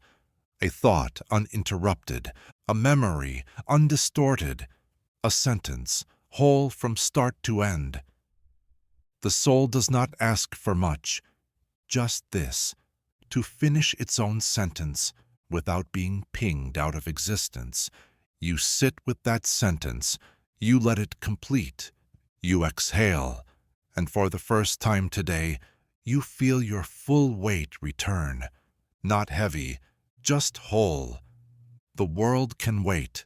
It has always been good at waiting. It is you who forgot how to linger. So you linger now, not because you're avoiding anything, but because you have re-entered yourself. And this time, you will not be interrupted. Emotional throttling, the delay of delight, how modern life reschedules your lightness. You laugh, or you almost do. The smile comes part way, the spark flickers, then stalls. Something within you reaches toward joy and hits a soft, invisible wall. Not a refusal, just a postponement. Like your nervous system has filed a ticket. Request, joy, status processing, estimated wait time, unknown. You don't feel bad. You just don't feel good yet. There's a lag between stimulus and response, between the thing that should feel uplifting and the actual lift. It's as though the mechanism is cooling down, like joy has a refractory period, like you've exceeded your daily limit. And now the system says, please wait. You weren't always like this.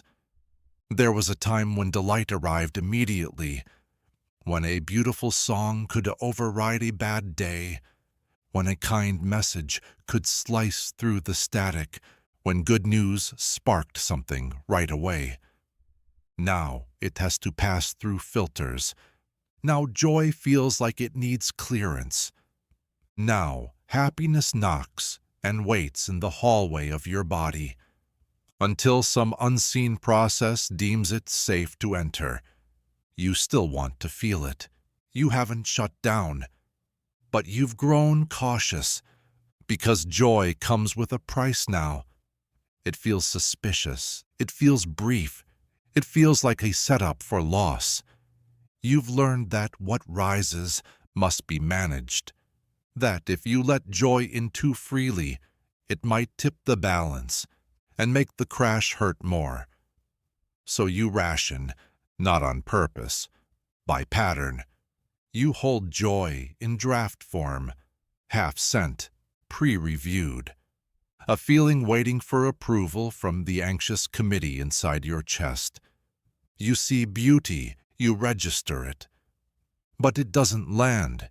You hear laughter, you recognize its shape, but it echoes like memory, not participation. You watch others beam, and something flickers inside you, a memory of how it once felt to beam without irony. Now you smile with parentheses around it. Now you laugh like it might be revoked.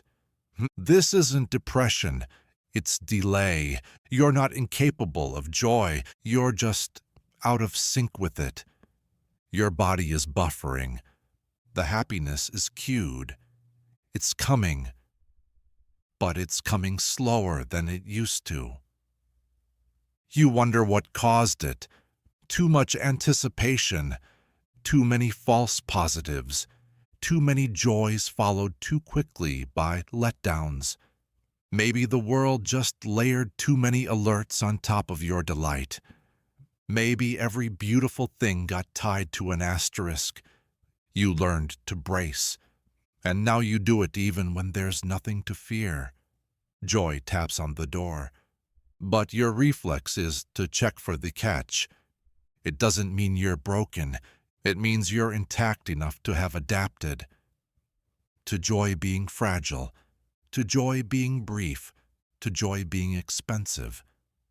So now you ration it, you measure it, you treat it like a flare in deep space, precious but likely to fade.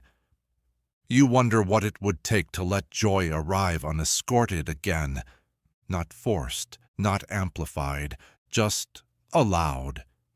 You think maybe it starts with noticing, not joy itself, but the barrier to it. You breathe. You remember that warmth is not always instant. That light does not always come at the flick of a switch. Sometimes it arrives like sunlight through clouds. Not sudden, but inevitable. You let the moment sit. No pressure. No demand for elation. Just a kind of readiness. A small welcome sign in the mind. Joy. If you're nearby, you may come in. You begin to feel the slightest lift. Not from outside. From somewhere in the ribs. A sense of maybe this song is still beautiful. That maybe this small thing is still worth smiling over. That maybe joy doesn't need to be loud. Just allowed. You realize now joy was never gone. It was just in cooldown. It had to wait. Not because you were unworthy, because your system was still healing, still stabilizing, still recovering from the last spike, the last fall, the last cycle of hope turned irony turned numbness. You do not rush it. You wait well, and joy begins to trust you again, like an animal coaxed from the woods. It doesn't sprint toward you, but it steps closer. And that's enough. You won't force it. You won't manufacture it. You'll just make room. You close your eyes. You let the smile be small. You let the glow be slow. You let joy be what it is. Not an answer, not a promise, but a visitation. And when it comes, you receive it, not as a reward, not as a fluke, as something native. Returning. Later, you try to explain it to someone. Not the joy, exactly, but the space it had to pass through. You say, I wanted to be happy sooner. You say, I knew it was good news. My body just didn't react. They nod. They understand. But not fully. Because this isn't sadness. It's not even delay in the usual sense. It's like living in a system where happiness has lag. Like the signal was sent, but the receiver is calibrated for caution now. They tell you to be grateful. You are. Gratitude isn't the problem. The problem is that joy and gratitude don't always arrive in the same vehicle. One moves like lightning, the other like moss. You smile to reassure them, but inside, you're still adjusting the dials, still syncing the emotional audio to the mental video, still letting the joy load in. Because it does arrive, and it always does. But it now arrives on its own timeline. You stop blaming yourself for that. You begin to think of joy not as something to chase, but something to host. You set the table. You make room in the house. Sometimes it comes at midnight, sometimes in the middle of washing dishes, sometimes in the middle of grief, breaking through like a soft light from underneath all the weight. That is how it surprises you now. Not as euphoria, but as gentleness, a laugh you didn't see coming, a song that bypasses language, a stranger's gesture that reminds you that life still has original moments. You don't grasp at them, you don't hoard them, you let them visit, like old friends passing through town. And this is what you learn. Joy cannot be commanded, it cannot be summoned, but it can be invited, it can be trusted. You do not have to trick it into returning. You only have to stop slamming the door on it out of fear. Your joy is not broken. It's been cautious. It's been waiting for the temperature inside you to become inhabitable again. Now it visits in fragments, not as thunderclaps, but as petals. You no longer ask for permanence, you ask for presence. Even brief, you begin to treat joy like firelight. You don't demand it never flicker. You simply protect the conditions where it can burn, by resting, by refusing to fake it, by letting yourself be quiet when the world expects performance. Eventually, the cooldown shortens. Your heart responds faster. The smiles arrive sooner. The glow stays a little longer each time, but even if it didn't, even if the joy never came as easily again, you would still make space, because the wait itself taught you something vital. Joy is not always loud. It is not always now. But it is still yours, even when delayed, even when quiet, even when you have to hold the moment open, just long enough for it to find you again. Accumulated fatigue, invisible overload. When too much becomes a new baseline, at first it looked like stress, manageable, localized, a bad day stretched into a few. Then it looked like tiredness, more naps, less clarity, a low battery feeling that sleep no longer fixed. Eventually, it became something else entirely. A background burn. Not heat. Heat flickers. This was constant. A slow, silent smolder beneath the surface of everything. You kept going. You had to. There were tasks. There were people. There were expectations you didn't agree to but internalized anyway. And so, the burnout stack grew. Not in a spectacular collapse, but in quiet, daily increments. Another small obligation here, another deferred feeling there, another "I'm fine" said without conviction, each one a log on the fire, each one increasing the load without acknowledgement. Until one day you noticed your energy didn't replenish, it recycled. Not renewal, just redistribution. You learned to ration yourself like a resource. Divide your spark into precise units. Enough for work, enough for care. None left for wonder. You stopped starting things you might love because finishing them was too expensive. You stopped answering messages with warmth because neutral was all you could afford. You stopped telling people how tired you were, because explaining would require more energy than the fatigue itself. This is critical mass, not when everything falls apart, but when everything continues and you quietly stop being part of it. Burnout at this level doesn't scream, it hums, it drones like a fluorescent light in a quiet room, constant, numbing, irritating only when you notice it, and you rarely do anymore. You begin to resemble function. You answer the emails. You show up to the call. You smile with just enough teeth to avoid suspicion. But inside, you are in conservation mode. All non-essential systems offline. All joy routes throttled. All hope updates pending. You move through the day like a proxy, a placeholder, the echo of a self that used to arrive fully. You know how to mimic presence. It's easy now. You've built scripts for every interaction. Hope you're well. Just following up. Let me know if you need anything. You too. You too. You too. You become efficient at being half there. because being fully there feels like a luxury. And you are now in survival math. Every task is calculated. How much will this cost me? How much of me do I lose by completing this? Even rest becomes labor. You block out time to recharge. But the battery doesn't refill.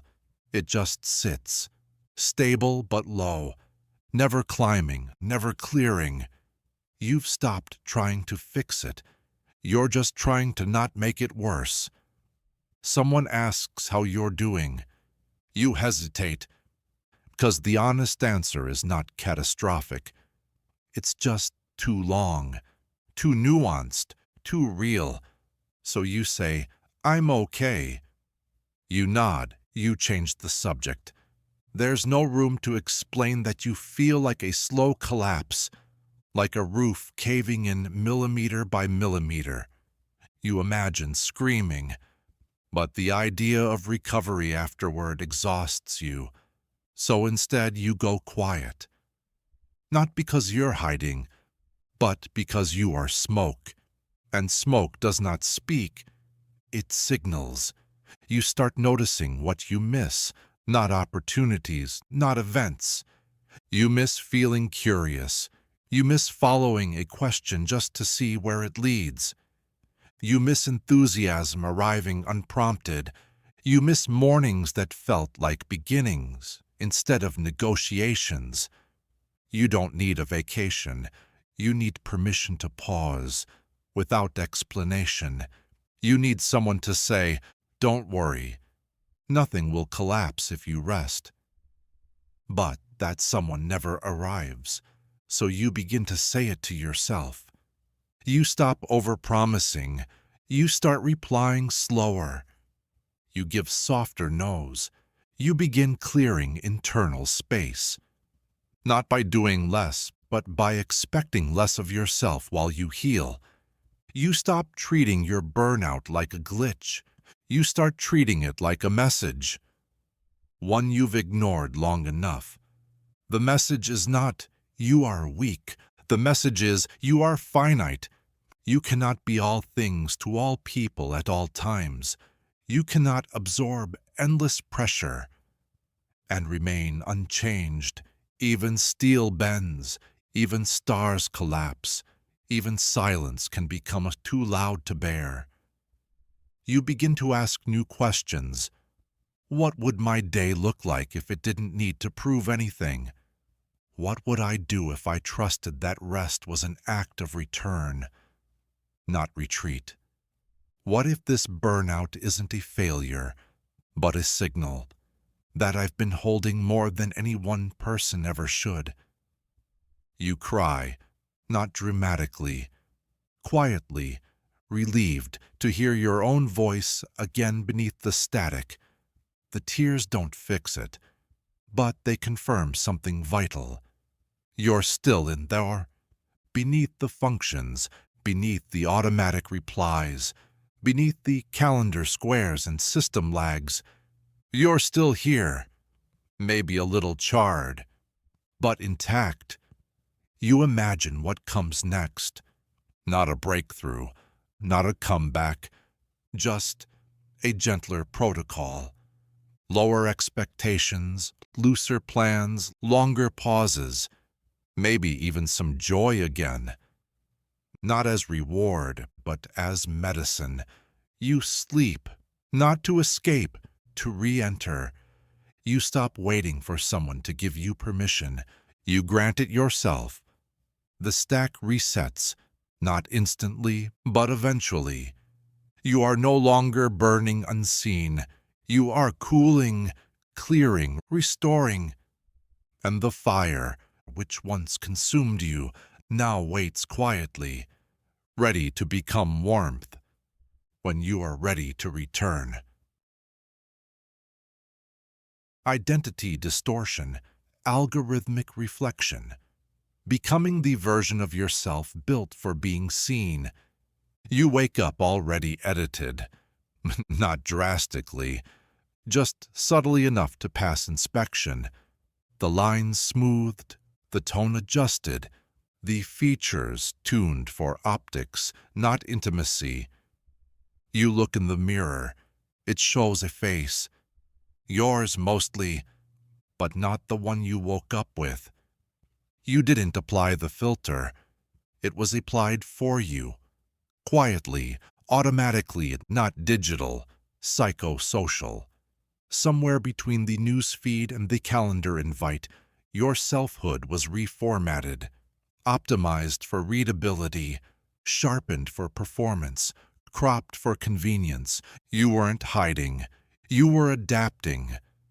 Because out there, in the shared space, online, in meetings, through screens, you are not asked to be real. You are asked to be consistent. You are asked to stay inside the frame, to pick an angle and hold it, to signal clarity even when you are clouded. You have become your own brand, and branding does not allow for mood swings, so you maintain the version of yourself that is most likable, least complex, moderately tired, but still functional.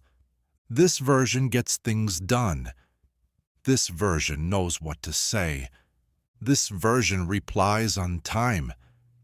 This version smiles, but not so much that it seems naive. And slowly, you become fluent in this performance. Not fake, just filtered. The mask doesn't feel like a mask anymore. It fits too well. It moves when you move. It speaks when you speak. It is almost you. Almost. You begin to notice the distance, not all at once. In slivers. You catch yourself adjusting your tone to match the app.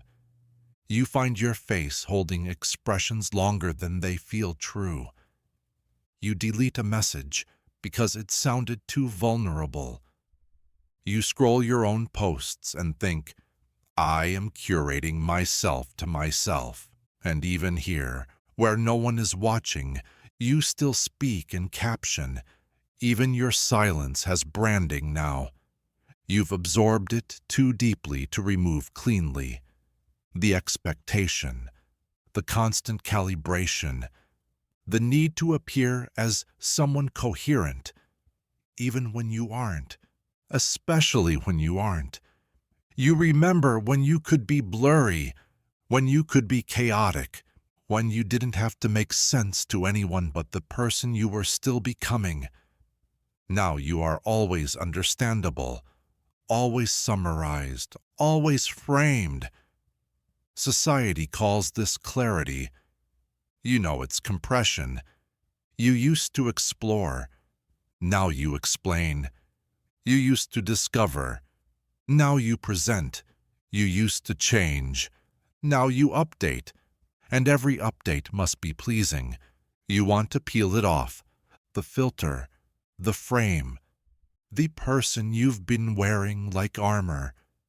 But who would you be beneath it? Would anyone still recognize you? Would you? You sit quietly. You try to find your original tone. Not the voice you use in conversation, the one that speaks in stillness, in shadows, in stray thoughts you never post. It is faint, but it's there. You follow it, past the image, past the interface, past the part of you that needs to make a point. You find the version of yourself that does not explain, the one that does not caption, the one that exists even when no one is watching. You feel it like a pulse, like static, like a photograph that's been overexposed but still has shape underneath. This self does not care about angles. This self is tired of being understood. This self just wants to be whole again. You remember that wholeness is not seamless, it is textured, contradictory, unfinished. You remember that not every thought needs to be public, that not every version of you must be audience-ready. You give yourself permission to glitch. You let your voice crack. You let your face rest. You let your ideas be half-formed. You take off the filter, not dramatically, but slowly, pixel by pixel. You look in the mirror again.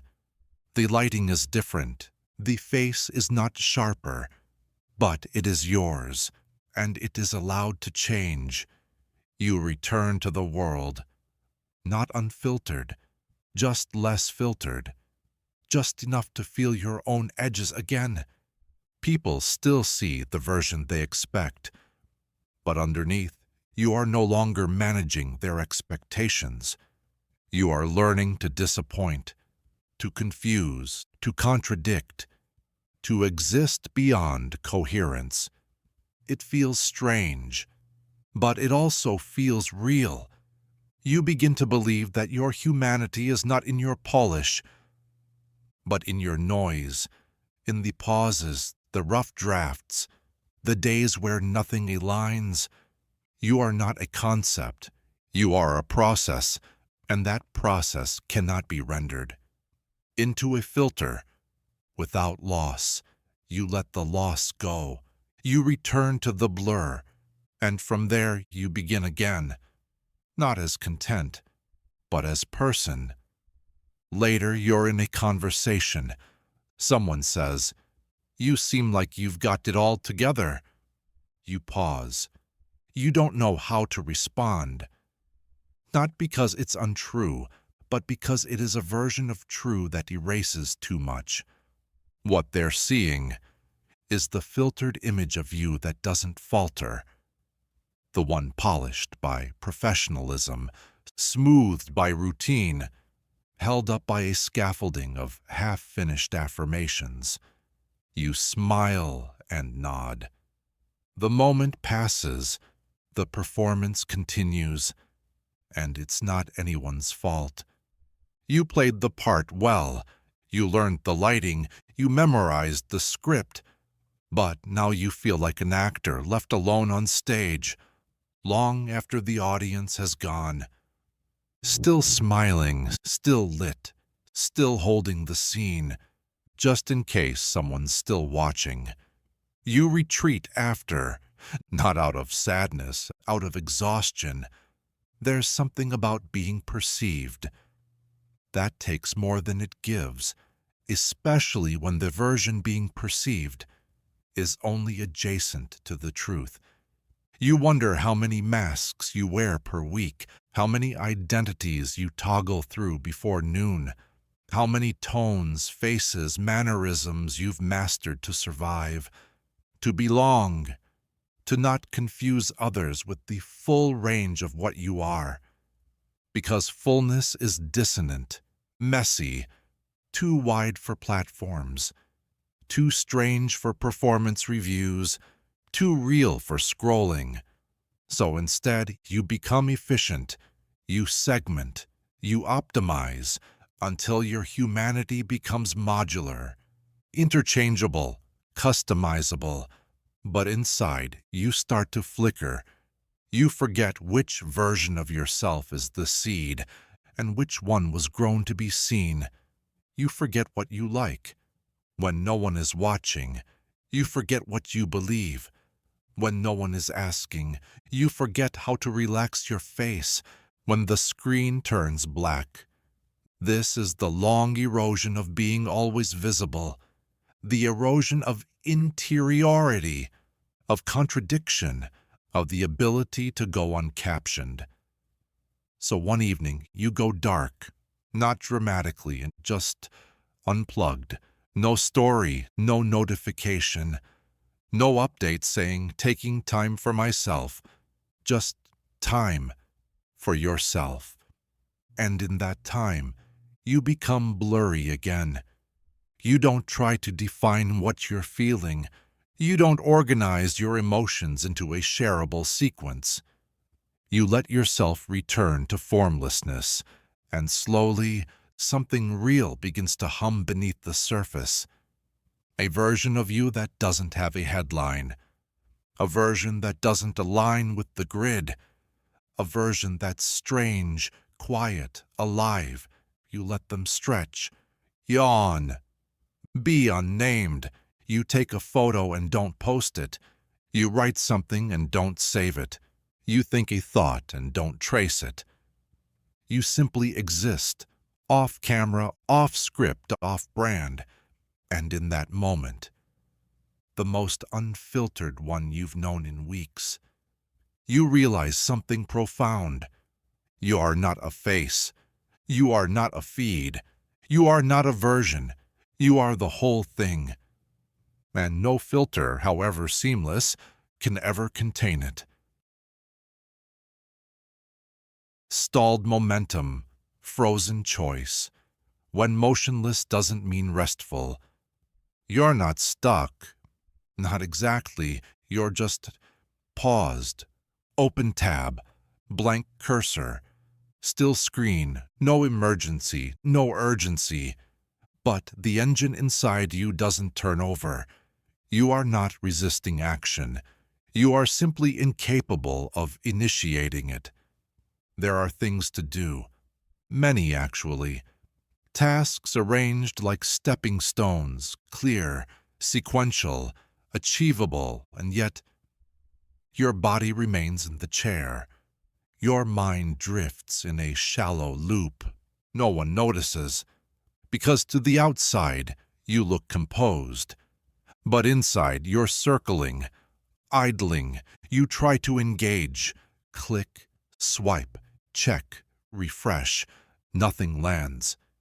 Each action feels symbolic, like moving pieces on a board when the game is already over. The moment is quiet, but it is not peaceful. It hums with potential energy that refuses to condense. You are waiting for a spark that doesn't come. You think, maybe I'm just lazy. But laziness implies choice, and this doesn't feel chosen. It feels imposed. A passive status, like the universe pressed pause on your internal timeline and forgot to press play again. You replay the checklist. You scroll the goals. You stare at a message you meant to answer 2 days ago. You feel shame begin to creep in. Not loud, just ambient. It whispers, "Why haven't you moved yet? Why are you still here?" You answer silently, "I don't know," because you truly don't. There is no dramatic wound, no visible wall, just a kind of frictionless paralysis, a state between intention and inertia. You know what should come next, but the impulse that turns knowing into doing is offline, so you stay in your seat, in your head, in the same open window. 3 hours later, your posture slumps, your jaw tightens, you forget you were breathing. This isn't rest. Rest has rhythm. This is suspension, like being held between elevator floors. Time passes. You notice it only because the light has changed. A thought crosses your mind. What if this is all there is today? Not as despair, just as data. What if no breakthrough arrives? What if the next step remains unstepped? What if progress doesn't come? Would you still be okay? You sit with that question. At first it stings, because your sense of worth is tethered to doing, to visible progress, to measurable change. But the longer you sit with it, the sting fades, and something quieter surfaces. A strange permission, not to give up, but to stop pushing, to let the moment be exactly what it is. Unproductive. Still, heavy maybe, but not a failure. Because stillness is not always a malfunction. Sometimes it's a threshold. You are idling, yes, but not lost. You are not broken. You are buffering. Like your system is updating beneath the surface, installing something you can't see yet. You imagine it. An internal process bar, no percentage shown, no estimate of completion. Just the knowledge that something is working quietly in the background as long as you don't force it. You exhale.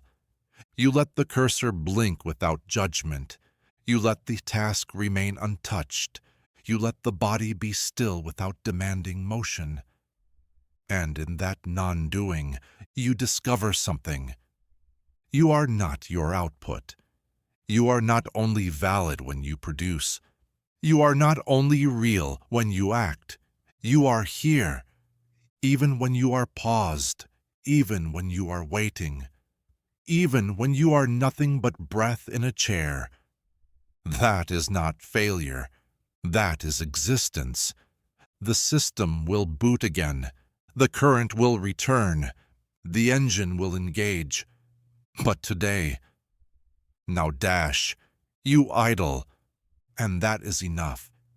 You sit there long enough to remember what stillness really is, not a vacuum, not a void, a state, a quiet occupation of time that isn't trying to prove anything. Outside, the world continues its choreography. Emails go out, messages arrive, people move with urgency you used to envy. Now you observe it without desire, not because you've given up, but because you've given in to a different rhythm, one that isn't optimized, one that isn't built to impress, one that allows you to simply exist even when you have nothing to show for it. You notice how often your worth has been pegged to motion. Even in your private thoughts, am I progressing? Am I improving? Am I catching up? But what if stillness isn't regression? What if it's repair? Not the dramatic kind, but the deep maintenance your system runs when everything else is paused. Sometimes your stillness is the patch, the update, the spiritual reboot, and you realize that this isn't doing nothing. This is the body choosing slowness because it knows speed too well. It knows what it's like to perform past capacity, to fake energy, to simulate presence. It's had enough, so it asks for quiet. And it doesn't ask politely. It takes it. You're not choosing to idle. Idling is choosing you, like a force from inside, dragging you to the surface of your own mind. So you can breathe for once, without resistance, and as you float there, not improving, not impressing, you begin to sense something unexpected. Relief. Relief from the tyranny of next. Relief from the pressure to be impressive, articulate, sharp. In this moment, you are no longer optimizing your life for anyone's highlight reel. You are no longer broadcasting your recovery. You are not curating your stillness for consumption. You are just here, flat and okay, blurred and okay, unproductive and okay. You stretch, not because it helps, just because it feels good to take up space again. Not forward motion, spatial permission. You move slowly, unstaged, uncaptioned. You make tea, not to create a cozy moment, but simply to hold something warm. You delete a few things from your list, not because you've done them, but because you decided they don't need doing. You look out the window and don't name what you see. You remember this truth. Idling is not inaction. It's incubation. Something inside you is reorganizing, aligning in ways you cannot yet describe. Not for performance, not for public proof, just for you. Eventually your thoughts start lining up again, not in perfect order, but close enough to follow. You open the message you couldn't face earlier. You don't reply yet. But this time the words don't feel so far away. You close the tab you've refreshed 20 times today. You stretch again. Your spine cracks softly. Like a system powering back on, you feel motion return, not a sprint. A slow roll forward. The idling ends not with a spark, but with a decision. You are allowed to move again, now that you've stopped demanding it from yourself. You step into the next moment, not faster, just clearer. The system isn't at 100%. It doesn't need to be. It just needed a moment. And you gave it one. That is not failure. That is fluency. A new kind of pace. A new kind of self-respect. You are still here. You are still whole. And sometimes the most powerful thing you can do is pause. Thoughts not your own. Narration on autopilot.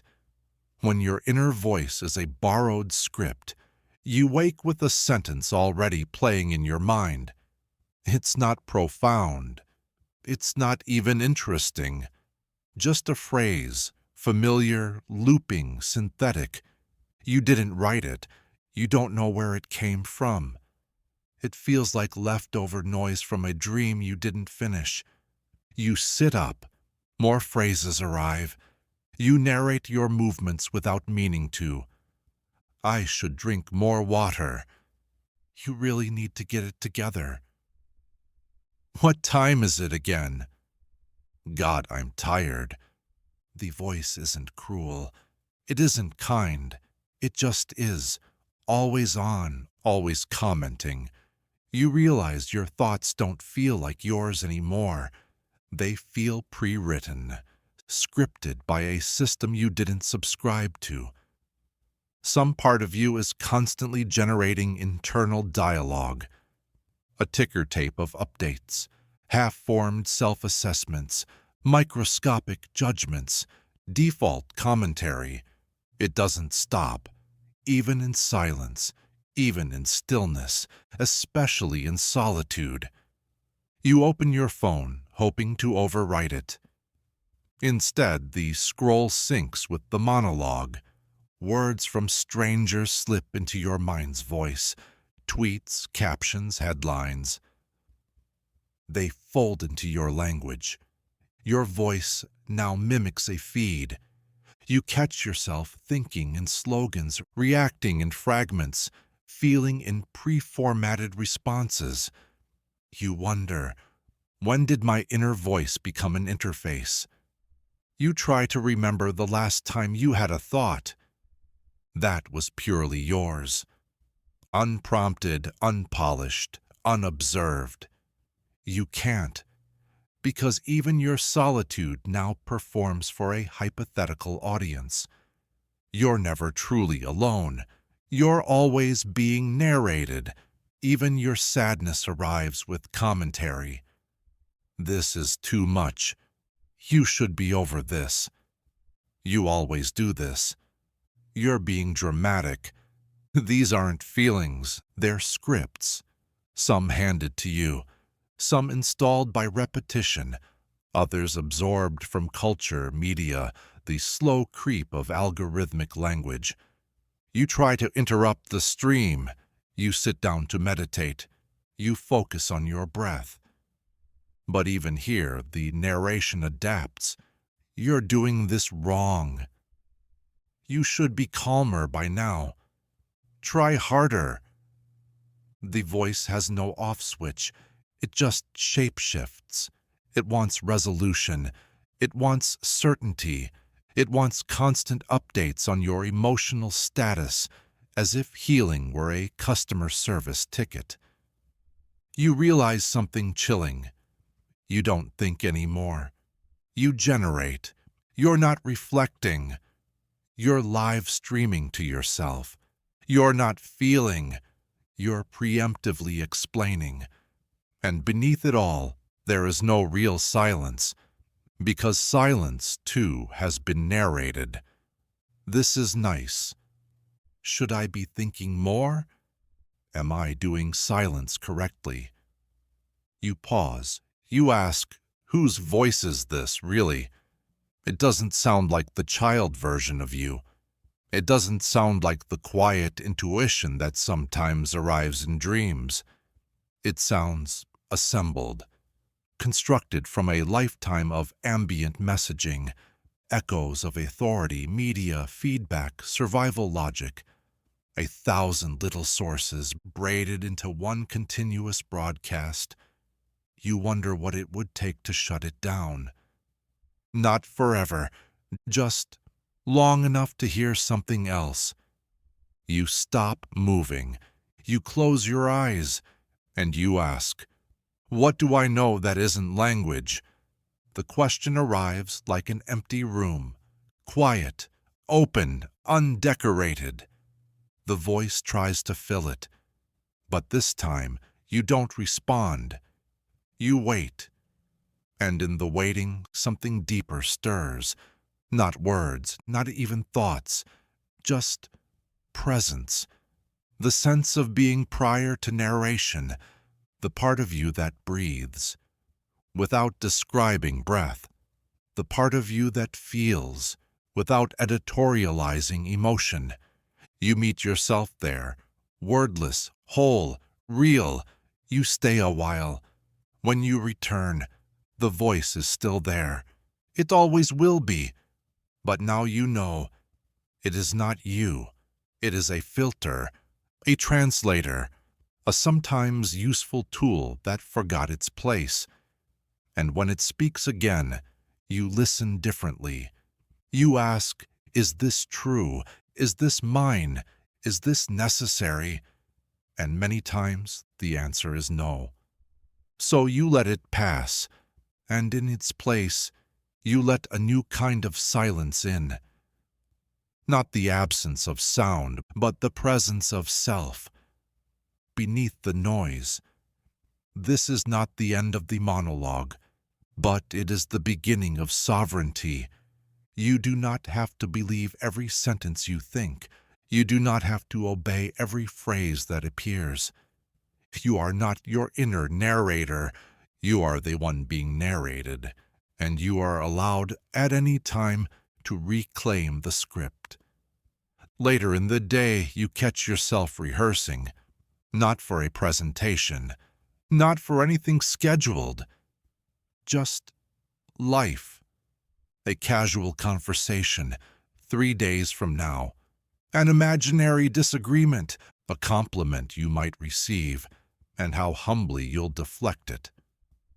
All spoken silently to no one, all composed in your own head, as if a life lived in real time isn't complete, without the accompanying internal script.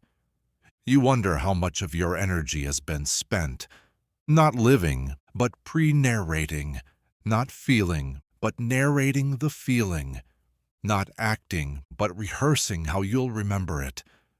The voice is tireless. It walks ahead of you. It builds alternate paths for every step you take. It adds subtitles to every glance, footnotes to every silence. You don't remember giving it permission. But somewhere along the line, you confused awareness with commentary. And now the voice thinks it's required. Even joy comes with running commentary. This feels amazing. You should enjoy this while it lasts. Take a mental photo. Will I remember this correctly? Should I share it? You smile through it. You try to be present. But the monologue overlays everything, and you start to realize it's not just language, it's a form of defense. If you're narrating, you're managing. If you're managing, you're protecting yourself from the chaos of raw experience. The voice wants control. It wants coherence. It wants to explain everything before it's even felt. So you don't get lost. So you don't get hurt. So you don't slip into a moment you can't exit gracefully. But in protecting you, it disconnects you, because life is not linear, and neither are you. You are not a character in a story being written in real time. You are not a series of scenes. You are momentary. You are a river. You are a breath. And breath cannot be narrated while it's happening. It has to be lived. You whisper aloud, just to test, "I don't need to be watched." And something in you softens. The voice quiets. It doesn't disappear, but it takes a step back. You give it new instructions. You may speak, but not over the feeling. You may observe, but not interrupt. You may narrate, but you are not the author. That is enough to shift something. The inner noise dulls, like a television turned low in another room, still audible, but no longer demanding attention. You sit in the space that follows. It's wide, strange, uncertain, but it is yours, and you realize this isn't about silencing the voice. It's about remembering who you are without it. Not the commentary, not the character, not the concept. Just you. Quiet, uncaptioned, alive. Temporal distortion, moment drift. When clocks keep moving but you do not, it starts subtly. You check the time, and it's later than you expected, or earlier, or exactly what the clock says but not what your body believes. You reread a message, unsure if it was sent today or last week. You forget what day it is, but remember the mood of a moment from 4 months ago. With vivid precision, you begin to realize your time is out of phase, not broken, just out of sync, as if the internal clock and the external one no longer shake hands. Like your body is buffering in one time zone, while the world updates in another. The effect is not chaos, it's slippage, a soft drift. Moments stack unevenly, you lose hours in minutes, you stretch seconds into stories. Tasks blur into one another. Days don't end cleanly. Sleep becomes a floating threshold, not a reset. You try to orient yourself. You check calendars. You count deadlines. You mark off boxes. But none of it feels real. You're in motion, but not progressing. You're present, but untethered. Your life begins to feel like a dream, where the sequence keeps restarting. Same room, different lighting, same thought, different date. You watch others speak of time as if it's stable. They say things like, last Tuesday, this weekend, next quarter. You nod, you agree, but the reference points fall through your hands like static. You remember being more aligned once. Not just with schedules, but with the rhythm of things. Wake, eat, work, rest, repeat.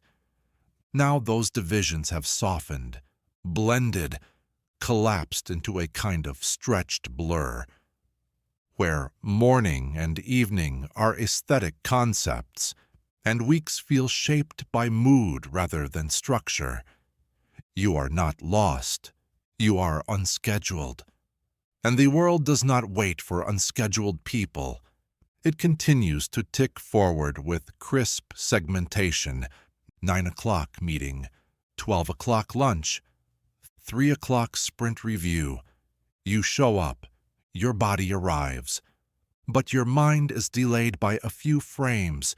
You listen in real time, but reply from a different hour. The desynchronization deepens.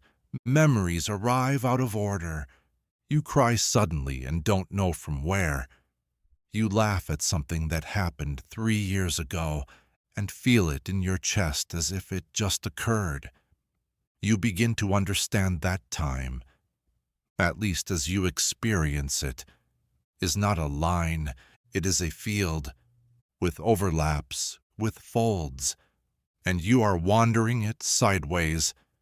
There is no timeline, there is no progression, there is only presence, and the strange loops it performs when left unattended. You search for grounding, not in clocks, in moments. You find one, a song you forgot you loved. It holds you. It doesn't ask you what time it is. You find another, the sun through the window at 4:37 p.m. Unremarkable but accurate. You hold these fragments like breadcrumbs. Time may not line up, but it still holds flavor. You begin to trust the taste of moments more than the markings on a calendar. You stop pretending to be punctual with yourself.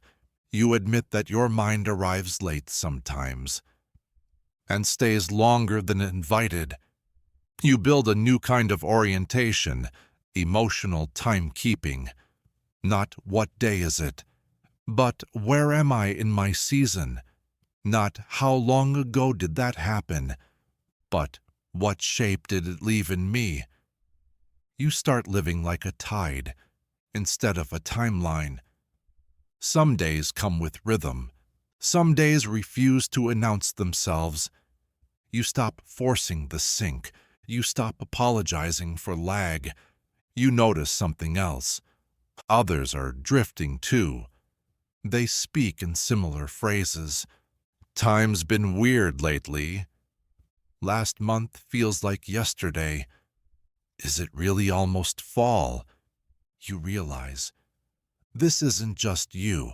This is collective desynchronization, a side effect of overstimulation, of compressed weeks and infinite feeds, of global clocks that never sleep, and digital lives that never pause. We are all time-dizzy, all context blurred, all pacing through our own loops, trying to find an anchor. And maybe, the goal isn't to resync. Maybe the goal is to stop resisting the drift, to learn to float in it, to let the mind step out of the schedule and into the slow hour, the soft minute, the sacred delay. You stare at the clock. The second hand moves. You breathe in time with it. Not to catch up, to make peace. You are not broken. You are free from linearity. You are out of sync because the world is speeding past sense. And you, in your paused breath, are reclaiming something ancient, being not on time, just in time. You begin moving slower, not because you're tired, but because you're tired of pretending time makes sense. You start to treat each task like a ritual, not a checkpoint. You brush your teeth like it's an act of devotion. You make your tea like it's a ceremony. You stare out the window longer than you need to, not to waste time, to feel inside it, because something in you knows speed was never the cure. It was the disorientation. It kept you rotating in a system. That didn't account for how long it takes to feel something fully, to digest a week, to arrive in a single hour. Now you grant yourself the space between minutes, the part of time that isn't measured, but felt, that isn't counted, but noticed. That's where your center lives, not in the calendar block, but in the breath between tasks. Not in the appointment, but in the moment before you speak. You stop setting alarms for everything. You start listening for internal signals again. The quiet kind. The ancestral kind. The kind that aren't alerts, but nudges. You still use the clock. You still show up. But inside, you're less governed, less calculated, less ruled by the fiction that every second must justify itself. You begin to feel time more like a tide, arriving, receding, returning. Some days you ride the wave. Other days you let it pass. This is not failure. This is fluidity. You stop measuring how long things take. You start noticing how long they ask for. You stop expecting your mind to switch gears on command. You start giving it ramps, moments of dissolve, moments of wander. You discover time expands. When you stop rushing through it, that slowness is not waste. It is sovereignty. And as your internal time realigns, you notice something subtle. Presence begins to reappear, not as a performance, not as a meditation buzzword, as a state. You are here, even when the world is elsewhere, even when the clock disagrees. And in this soft unfolding of perception, you realize you are not out of sync. You were never meant to sync with a machine that does not pause. You are aligned with a different clock, a slower one, a human one, a heart-based one, one that counts not by seconds, but by what matters. You return to your life. It looks the same, but it feels different. You no longer chase the hour. You meet it, and it meets you right on time. Signal without substance, digital noise. When communication simulates connection, a sound, a buzz, a badge on the screen, you've been contacted. Your name appears next to someone else's words. You read them, you recognize the language, you understand the structure. And still, you feel nothing, not because you're numb, because there's nothing there to feel. The message is clean, typed perfectly, punctuated, polite, but something vital is missing. Not the sender, the signal. It's like a shell of connection, a carbon copy of communication. The format is intact, but the force that makes it human never arrived. You reread it. Maybe you missed something. You searched the tone for emotional gravity, but it's floating. Too light to carry meaning, too vague to anchor. You imagine responding, but you don't know what you're responding to. Not a question, not a feeling, just the gesture of reaching out. Without reaching in, you've sent messages like this too. You know it, just to maintain presence, to keep the thread alive, to say something instead of nothing. You wonder how many of your connections are built on this quiet lie. That contact equals closeness. That a message means you're thought of. That a reply means you're seen. That typing, "How are you?" means the person truly wants to know. You remember when words felt heavier, when a message arrived and you felt it. Not because of its cleverness, but because of its weight, its soul, its timing. Now you receive messages like receipts. They mark intention, but not intimacy. And still, you respond. Because to leave it unanswered would feel wrong. To not mirror the gesture would risk disconnection. So you send your own empty echo. Doing well. Hope you are too. Let's catch up soon. You know the script. You know the exit ramps. And afterwards, you feel even lonelier. Because now you're performing in a loop, a theater of language. Without feeling, you check other threads. They're similar. Fragments of past conversations, each one tapering off into silence. After the polite ending was exchanged, you begin to feel the gap. Not between you and others, between the words and the intention. The architecture is there, but the light is off. You scroll further, a message from someone you miss, but haven't known how to talk to.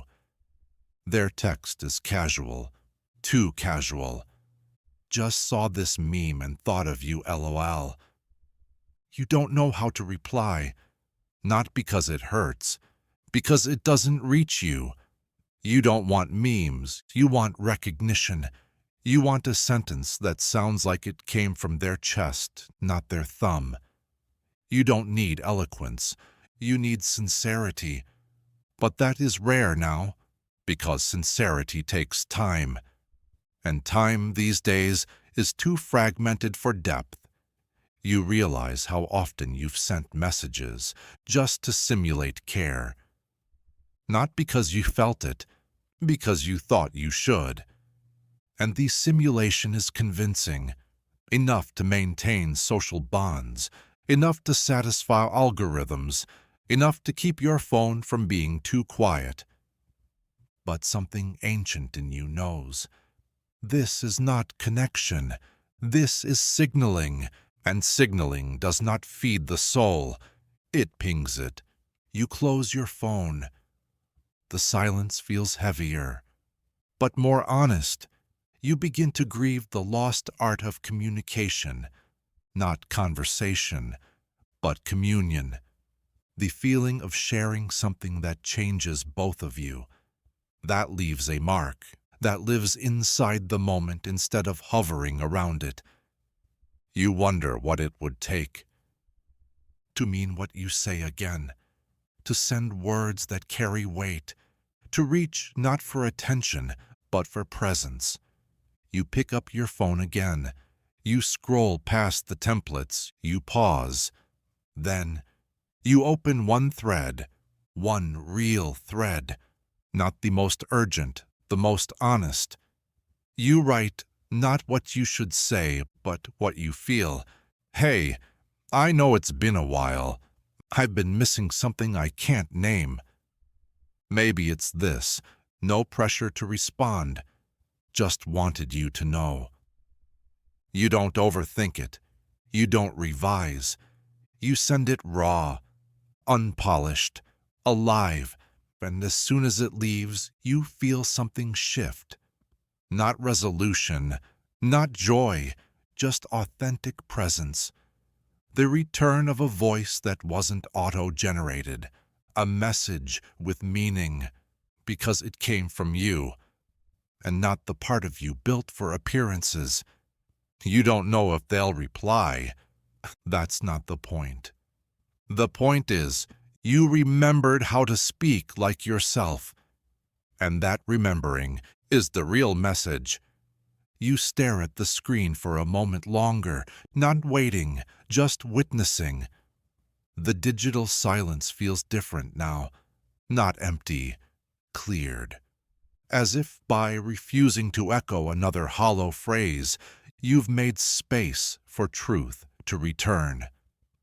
A strange calm settles, not the calm of resolution, the calm of alignment, of knowing that at least this one message wasn't a placeholder. You flip through your older threads. You see dozens of messages you never answered. Not out of malice, out of fatigue, each one a balloon without helium, well-formed but incapable of rising. You realize you've stopped responding because nothing was being said. And maybe that's why so many of us are quiet now, not because we don't want connection, but because we're tired of performing it. We are fluent in surface, but starved of depth. You scroll one more time. You land on a message that once meant something. You read it slowly. The tone is real. The sender sincere. You remember how it felt when you first read it, how it made your chest open, how you started typing a reply, then got distracted, then unsure. Then it was too late. You never sent anything back. You start writing now, not to explain the delay, not to justify, just to return to that original thread of meaning. The signal is still there. It waited. You write, "I never replied to this, but it stayed with me. I just wanted you to know it mattered." You send it. No flourish, no performance, just presence. You start to realize something else. Meaning doesn't require perfection. It doesn't need polish. It needs weight. It needs to be felt before it is formed. And most messages now are formed before they are felt. Clean, typed, proofed, but hollow. Because when meaning is secondary to delivery, we all start speaking in ghosts. You don't want to be a ghost anymore. You want to send messages that live. You think of the next person. You don't message them. You write it down in a notebook instead.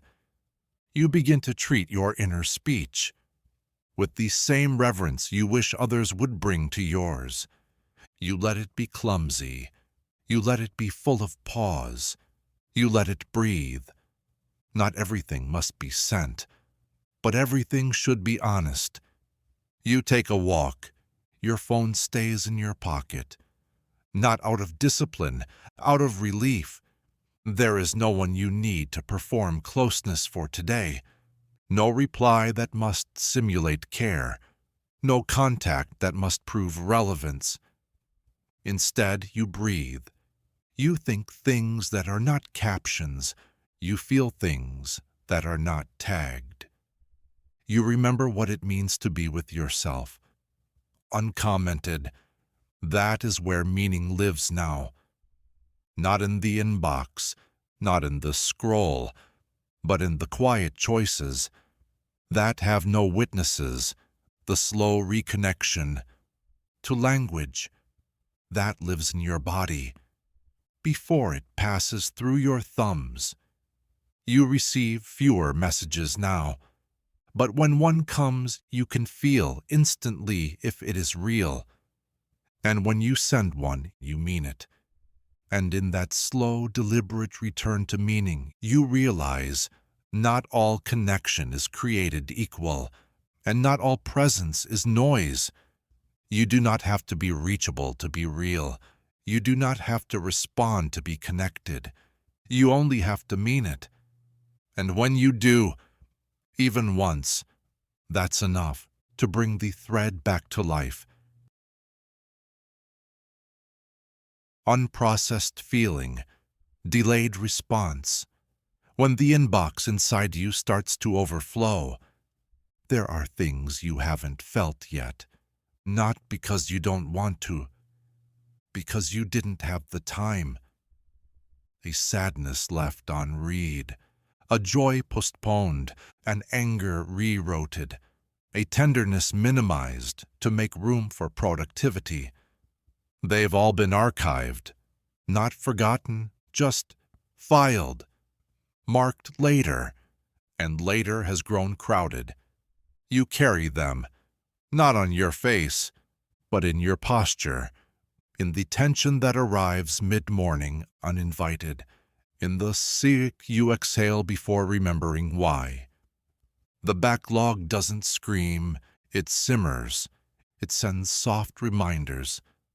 A flicker of jealousy where there should be calm, a numbness where joy used to land, a tear during a commercial that shouldn't have touched you at all.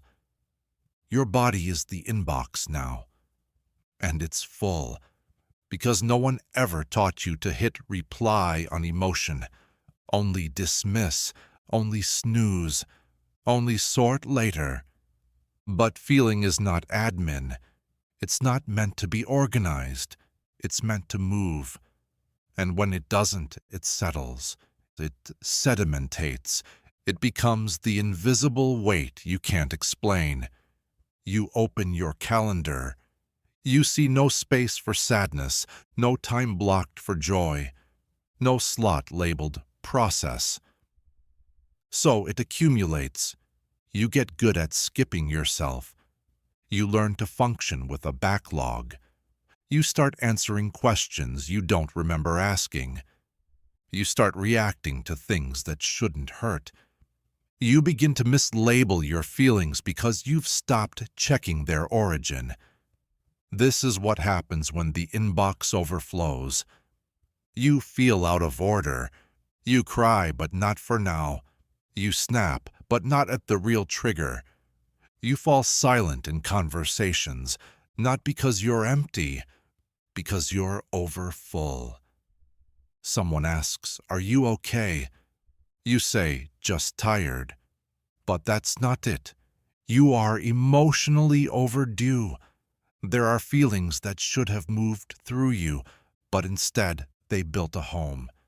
You sit with that. At first, it's overwhelming, a stack of unopened messages. Where do you begin? You worry it's too late. That feelings have expiry dates, that the sadness from 2 months ago has gone sour. But it hasn't. It's still waiting, still willing, still ready to be acknowledged, even quietly. You breathe. You ask, "What didn't I feel when I should have?" The answers arrive slowly, not as memories, as textures, a conversation that left a residue, a goodbye you minimized, a joy you didn't let yourself celebrate, because something bad had happened somewhere else, and you didn't want to seem ungrateful. You start opening one tab at a time. You name the grief. You don't explain it. You let it move. You let it show you the shape it's been holding. In your shoulders, your jaw, your breath. You name the love you suppressed. Because it didn't make sense at the time. You feel it now. Unjustified, unapologetic, real. You name the anger that never found its target. You let it burn briefly, without moralizing it. You let the emotions finish their sentences, one by one. You don't rush. You don't demand coherence.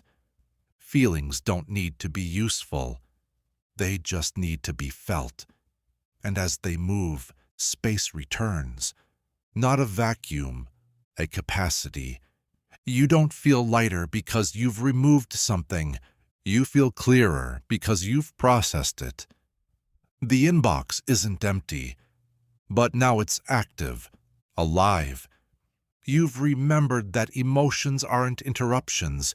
They are information. They are not inconvenient. They are you in motion. You begin to check in more often. Not with bullet points, with presence. You stop waiting for breakdowns to notice yourself. You start noticing earlier. The soft unease, the subtle pressure, the unspoken resentment. And when you do, you don't scroll past. You click. You read. You listen. You say, "I see you," even if you don't fully understand yet. Because not all feelings need understanding. Some just need room. You lie down. The backlog is still there. But it's not looming, it's unfolding. You let one more emotion surface, one that has been waiting the longest. It doesn't speak in words. It speaks in weight. It speaks in stillness. It speaks in breath. You let it move through. You let it go. And as it leaves, you whisper something you forgot was allowed. "I have time for me." The next day, you wake feeling heavier, but not in a way that alarms you. It's the weight of something real being carried at last, not denied, not suppressed, just recognized. You realize the backlog wasn't made of pain alone, but of meaning. Unfelt feelings don't disappear. They wait. They wait inside jokes you didn't laugh at, and stories you never told, and tears that didn't arrive when they were needed. And when you finally open them, those ancient emotional drafts, you don't just find sorrow, You find you, the version of you that was paused, waiting for someone, anyone, to say, "You're allowed to process this now." So you say it to yourself. You begin to trust that no emotion arrives by accident, that even the ones that feel untimely are exactly on time. When you're finally able to receive them, you give up the fantasy of catching up. You stop treating your feelings like emails in need of triage. This isn't about managing your emotions. It's about relating to them, letting them become part of your story, instead of discarded chapters. Because unread emotions do not remain still. They rewrite you from the margins until you let them speak. And now, finally, you are listening. You find a new rhythm. Not daily journaling, not emotional homework, just simple check-ins. Am I full right now? Am I avoiding something soft? Am I pretending to be okay for convenience? And when the answer is yes, you pause, you breathe, you open the tab inside yourself labeled Unread. You don't need to read it all. You just need to start. And as you do, the backlog becomes a library, not of crisis, but of continuity. Each emotion, a record, each record, a proof, each proof, a way back to the moment you left yourself behind. You no longer fear the build-up. You know now that you can return. Even if the inbox grows, even if it overflows again, you have the capacity, not to fix, but to feel, not to erase, but to integrate. And that is the only closure you ever needed, that nothing felt is wasted, that nothing missed is gone, that everything unlived waits for your return. Personality layering, role fatigue. When you become a costume closet of selves you can't take off, you wake up and, for a moment, you don't know which version of yourself to be. There are too many. Each one formed with care, each one built for a different room, a different thread, a different kind of witnessing. There's the professional tone, the casual optimism, the articulate sadness, the curated chaos, the soft one, the sharp one, the one that knows how to manage everyone else's discomfort without touching her own. You cycle through them like apps in the background. You don't close them. You never really do. Instead, you layer them, one on top of another, until your soul begins to overheat, under the weight of all the versions you've had to maintain. At first it seemed adaptive, flexible, a kind of psychic fluency. You knew how to be what the room needed. You knew which self would be most digestible in which context. But now you feel dispersed. Your voice has too many echoes. Your reflection, too many overlays. You open your mouth to speak, and there's a pause. Not from uncertainty, from collision.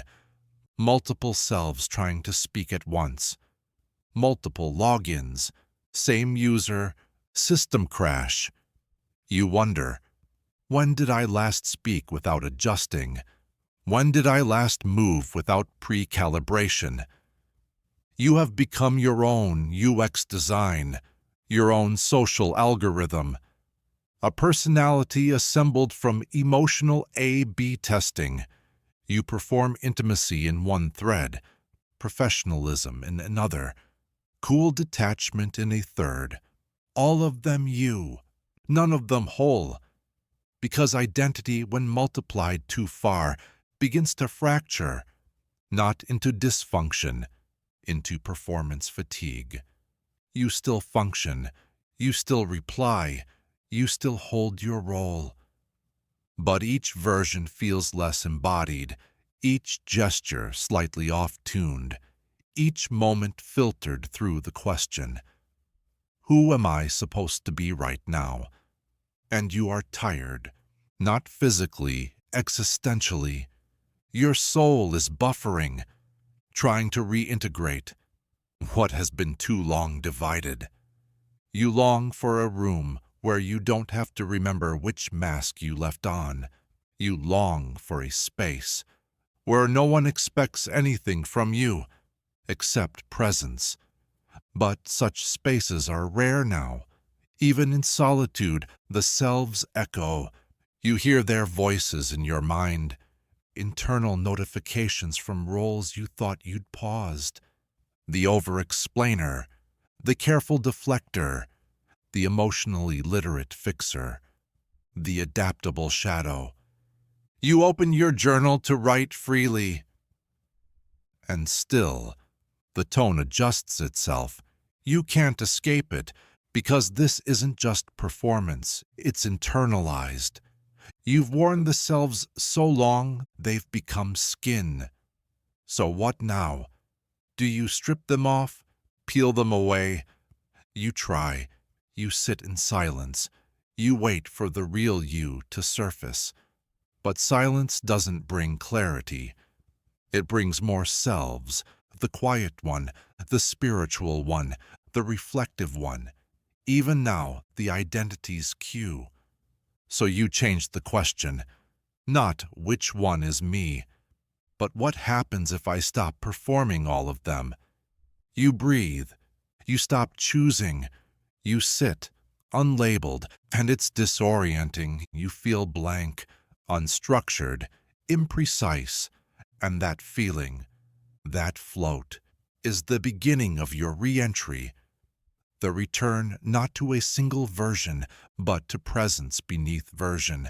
You feel your body, not your persona, just the weight of being alive, uncaptioned, unfiltered. You realize you do not need to resolve all the selves. You do not need to kill the characters. They served you. They protected you. They translated you into rooms that didn't speak your language. But now, you want something different. You want integration, a soft folding, a collapsing of personas into essence. You want your professional tone to have room for sorrow, your casual tone to hold awe, your quiet self to speak, and your loud self to listen. You want to be whole, even if that wholeness is contradictory. So you start small. You say something out loud. That doesn't match your usual script. You send a message without cleaning it up. You enter a space without curating your energy. And at first it glitches. You feel the system resist. You feel old scripts trying to overwrite you. But you keep going. You make wholeness a practice. You start noticing when you're fragmenting, not with judgment, with compassion. You say, "Oh, that's the fixer speaking, thank you. You can rest now." You say, "This isn't a job interview. You can be uncertain here." You say, "I don't have to be the same version of myself in every room." And slowly, your parts begin to soften. They begin to trust that you don't need them to perform anymore. That presence itself is enough. And in time, you become a room where all yourselves can gather. Without conflict, not a system crash, a system merge, and you, unified, imperfect, living. Step forward without needing to log in. Later, you sit across from someone who knows you well. Or someone who knows a version of you well. They ask how you've been. You start to answer from memory. You reach for the version of you that usually handles this part. But that version's voice feels worn, scripted, too practiced to be alive. You pause. Something else wants to speak. A quieter part, less formed, less legible. You say something unpolished, not elegant, just honest. It surprises both of you. They pause, then nod, then respond in kind. And suddenly the room feels more real because the self you chose to bring forward wasn't optimized for recognition. It was chosen for truth. And the connection that followed wasn't feedback. It was resonance. You realize every identity you've worn was trying to earn something. Belonging, safety, permission. But underneath them all, you were still there, waiting, holding the thread. And now, you no longer want to earn your existence through consistency. You want to belong to yourself, even when you are changing, especially then. You look at the old selves. You don't erase them, you thank them. You archive them.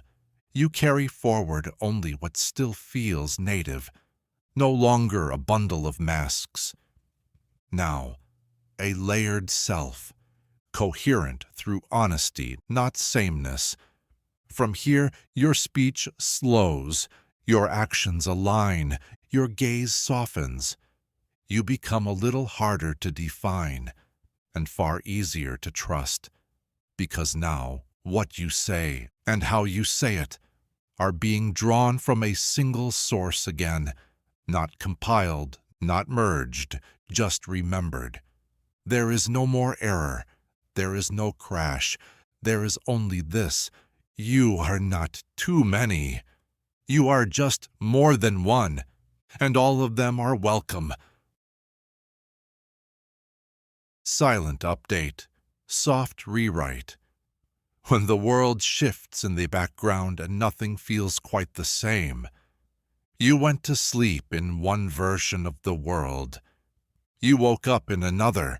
No headlines, no alarms, just a quiet sense that something has changed. It's the small things first. A web page looks different. A phrase that once made sense feels hollow.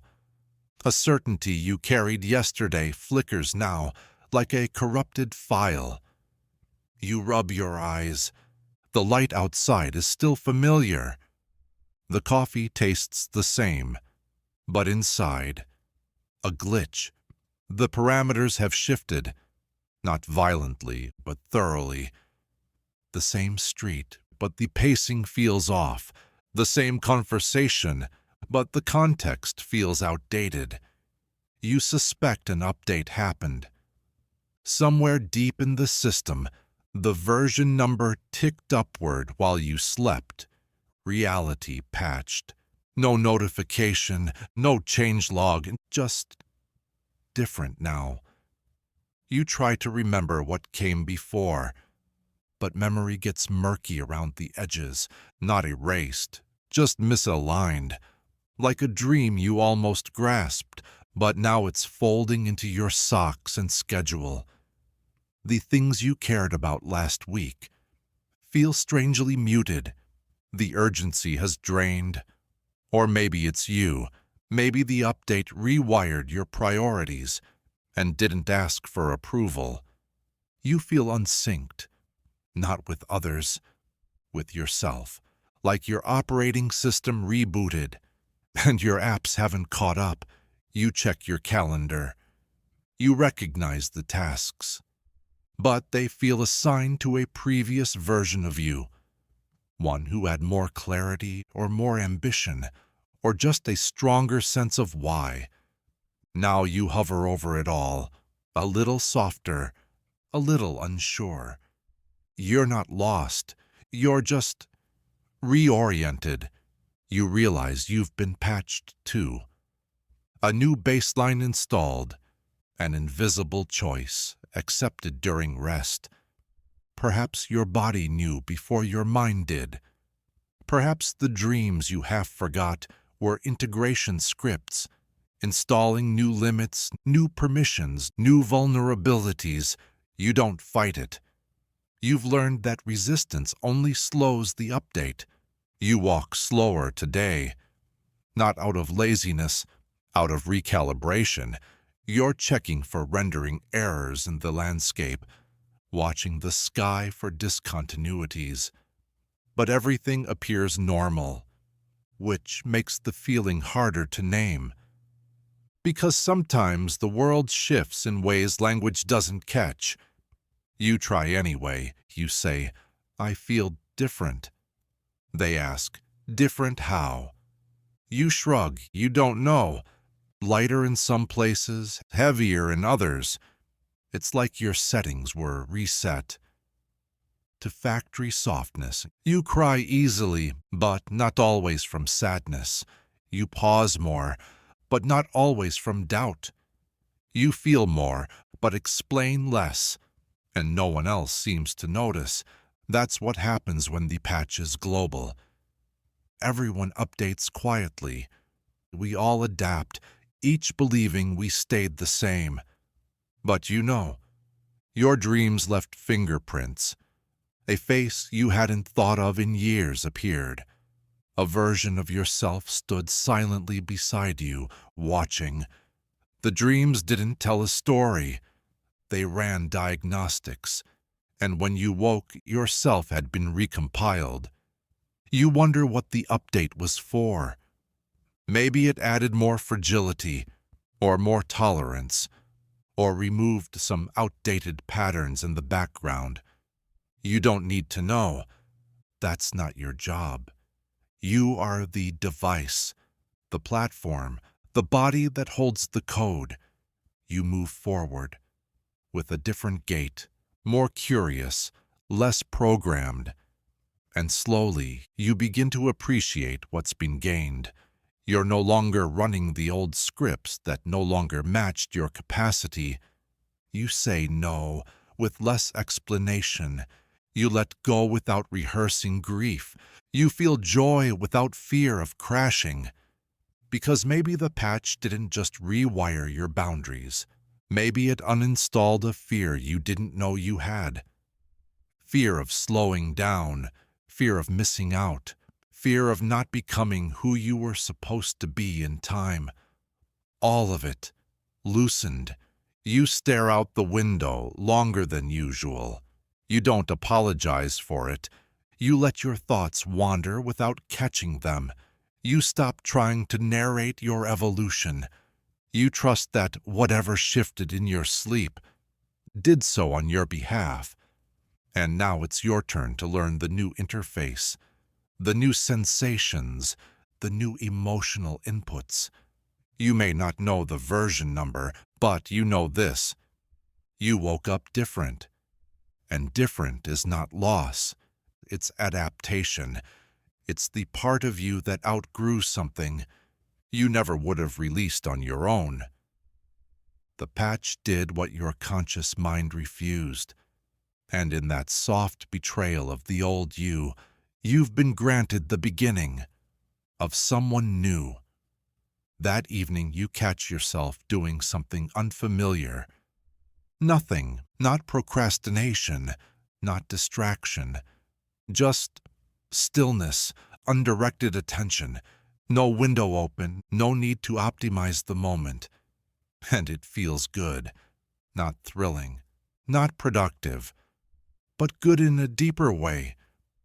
A quiet correctness you don't need to explain. The update, it seems, has made stillness valid again. You start noticing other small changes. You don't over-explain yourself in messages. You leave some texts unanswered, not out of neglect, but out of respect for your own silence. You eat slower. You finish songs instead of skipping midway. You don't scroll during transitions. You feel them. Not because you decided to, because something under the surface made space for it. It's like the patch installed a gentler interface for reality, more tolerance for ambiguity, more grace for indecision, more softness toward the parts of you that are still buffering.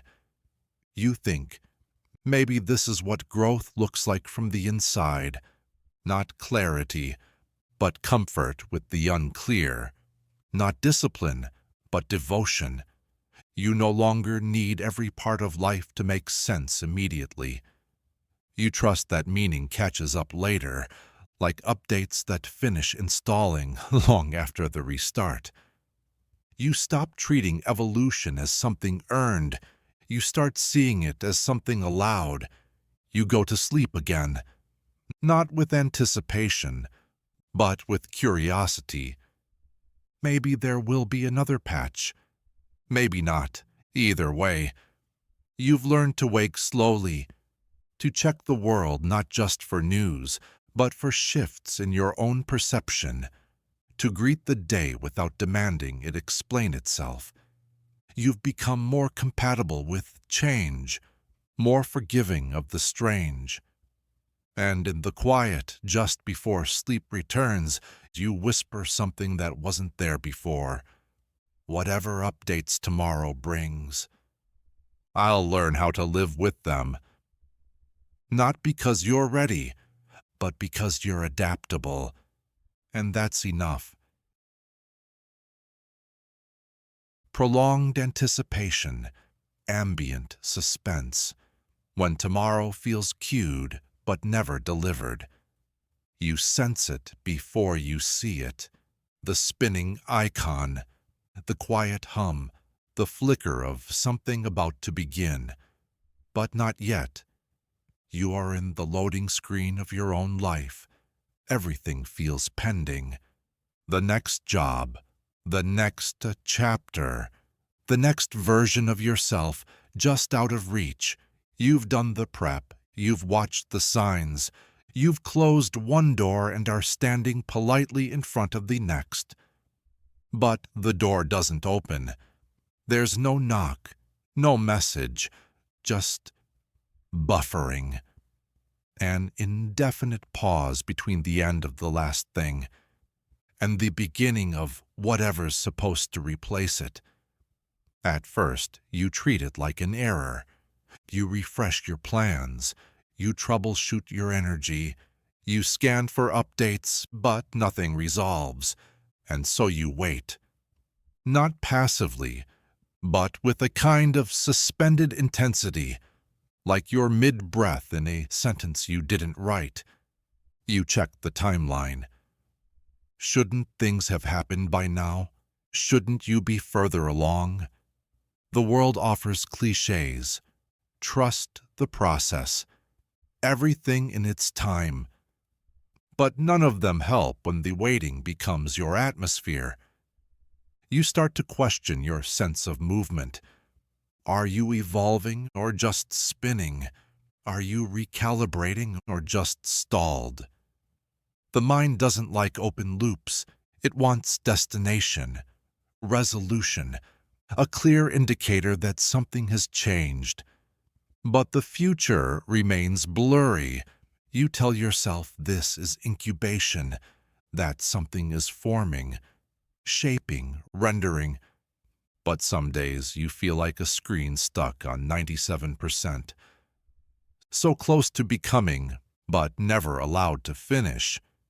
You try to initiate new things, a project, a plan, a hope.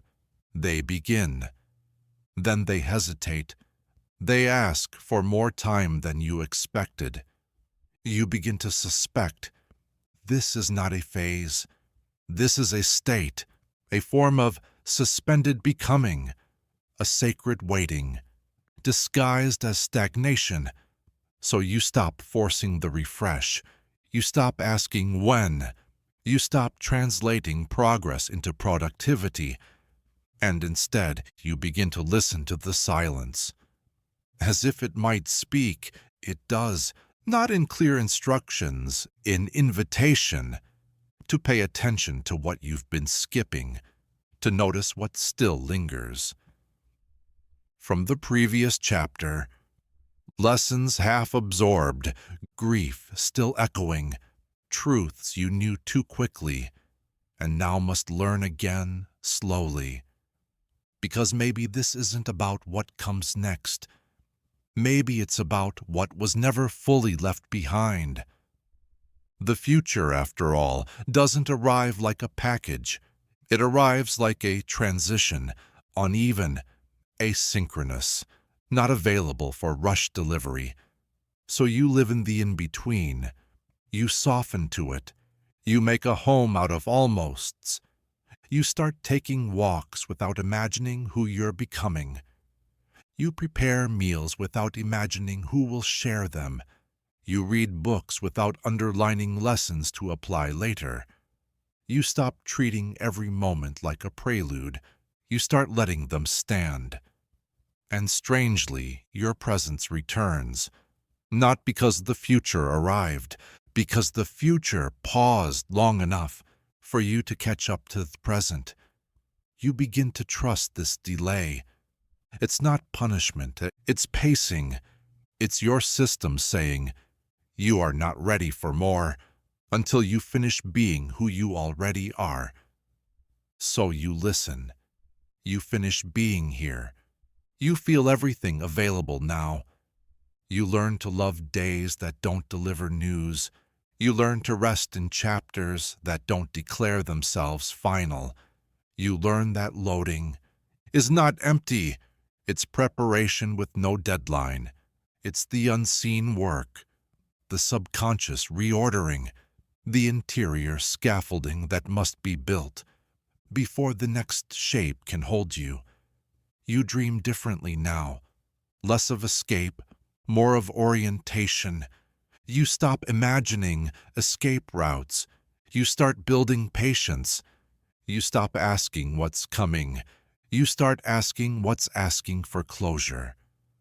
And slowly, the air begins to shift, not fast, but real. You feel something open, not in the world, but in you, a capacity, a steadiness, an agreement with the unknown. You may still be waiting, but now you are available. You are no longer bracing. You are ready, not for what's next, but for whatever is. And in that readiness, the loading icon becomes less of a signal. It becomes a symbol of trust, of timing, of a life that doesn't rush, a life that updates when you're not looking, a future that installs, not when you ask, but when you're ready to receive it. You stop checking for signs. The signs will come when they're ready, not when you're anxious, and you're tired of asking time to prove itself. So now you show up without a deadline. You open each day without expectation. You become willing to be surprised again, not by events, but by yourself. You discover what still lives in you. When you stop living only for what's next, you realize you've been waiting, not for a moment to begin, but for permission to be new, and no one gives it. No voice announces your arrival. No system congratulates you for patience. But you feel it, a quiet readiness not to leap, to inhabit. You no longer need the future to arrive in dramatic form. Now, you look for the soft updates, the background downloads, the minor shifts in breath, in pace, in instinct. You feel a sentence form in you. I am no longer preparing. I am beginning. And with that, the loading screen dissolves, not with a flash, not with a sound, just the gentle disappearance of delay. The moment stops asking for your waiting. It simply is. You are no longer buffering. You are not ahead. You are not behind. You are precisely where you are. And that, somehow, is enough. Escape fantasy, lingering interface. When departure is unavailable, but the urge to disappear remains, you click the metaphorical button. The one marked I'm done.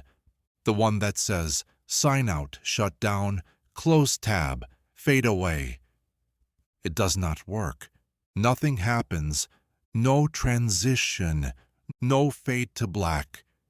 You are still here, still inside the feed, still answering questions, still performing presence for systems that never sleep. You tried to leave. Not in body, but in spirit. You wanted to disconnect, but the world did not recognize your absence. Because there is no real log out anymore. There is only idle period, only away. The system assumes you're still here, unless you crash completely, and you haven't, not yet. So the loop continues. You wonder, what does it take to truly exit?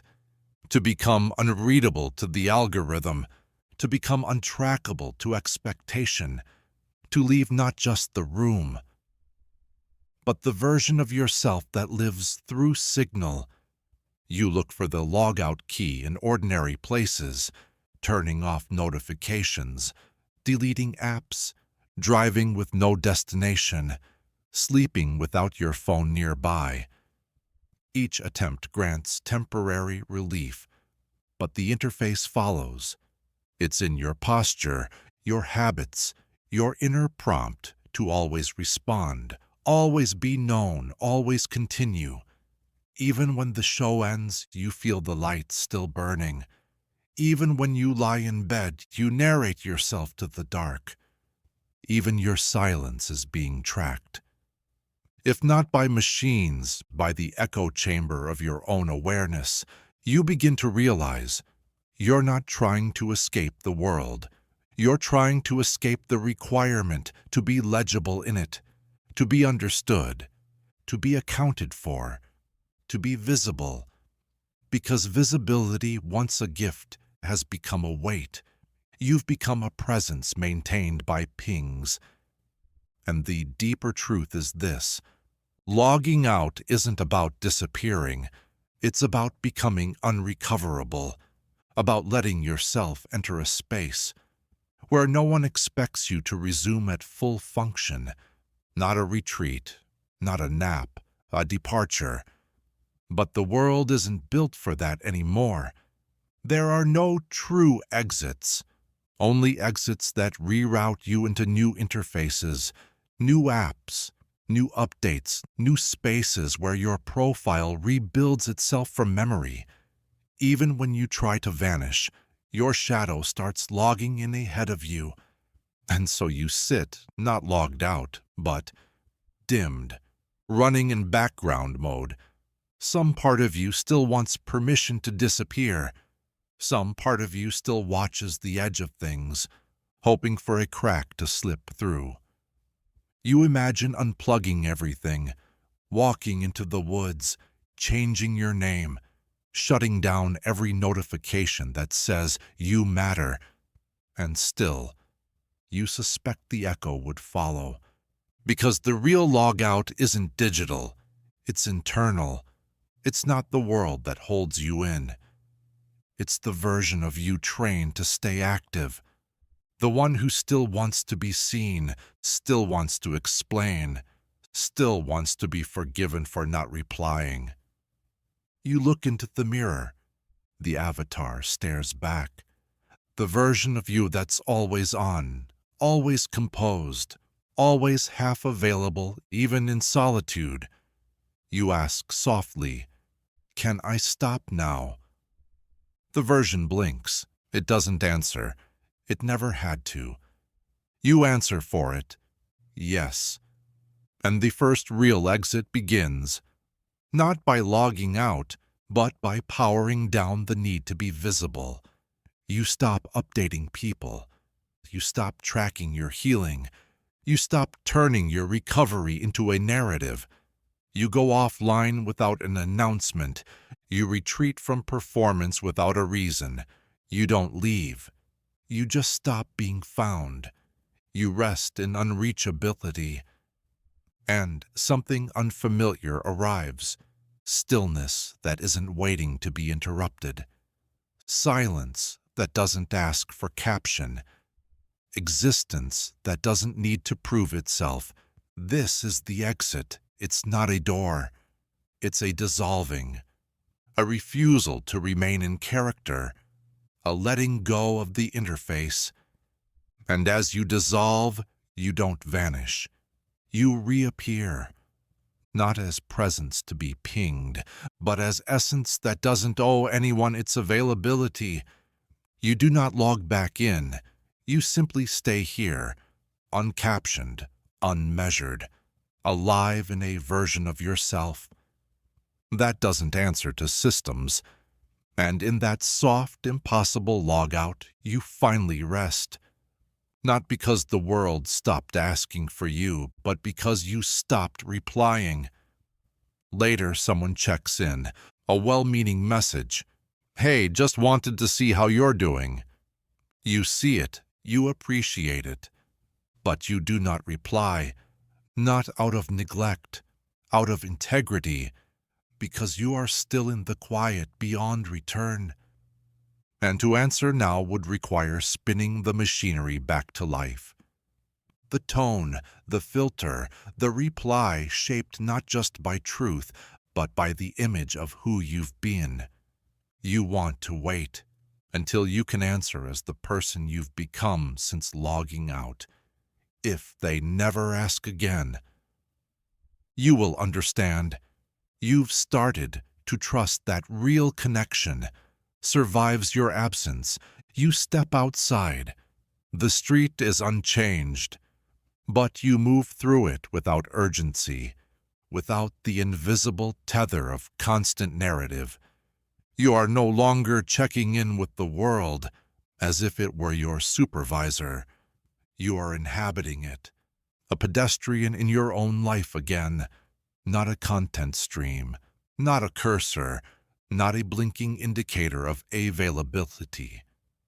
And as you walk, you remember something. Not a quote, not a mantra, not advice, a feeling, one you hadn't felt in years.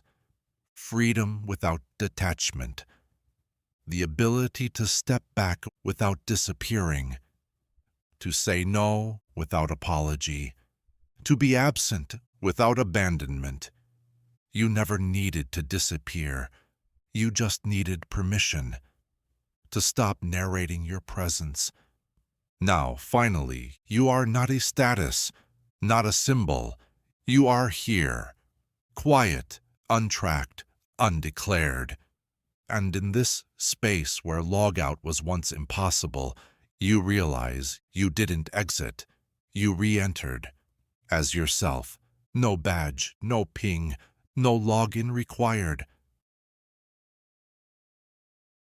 Emotion leveling, sensory decline, when the absence of feeling becomes its own form of skill. You didn't mean to get good at this. It just happened. Slowly, quietly, accidentally, like calluses, like background noise, like the way your fingers learn not to flinch after too many electric fences. Numbness didn't arrive as silence.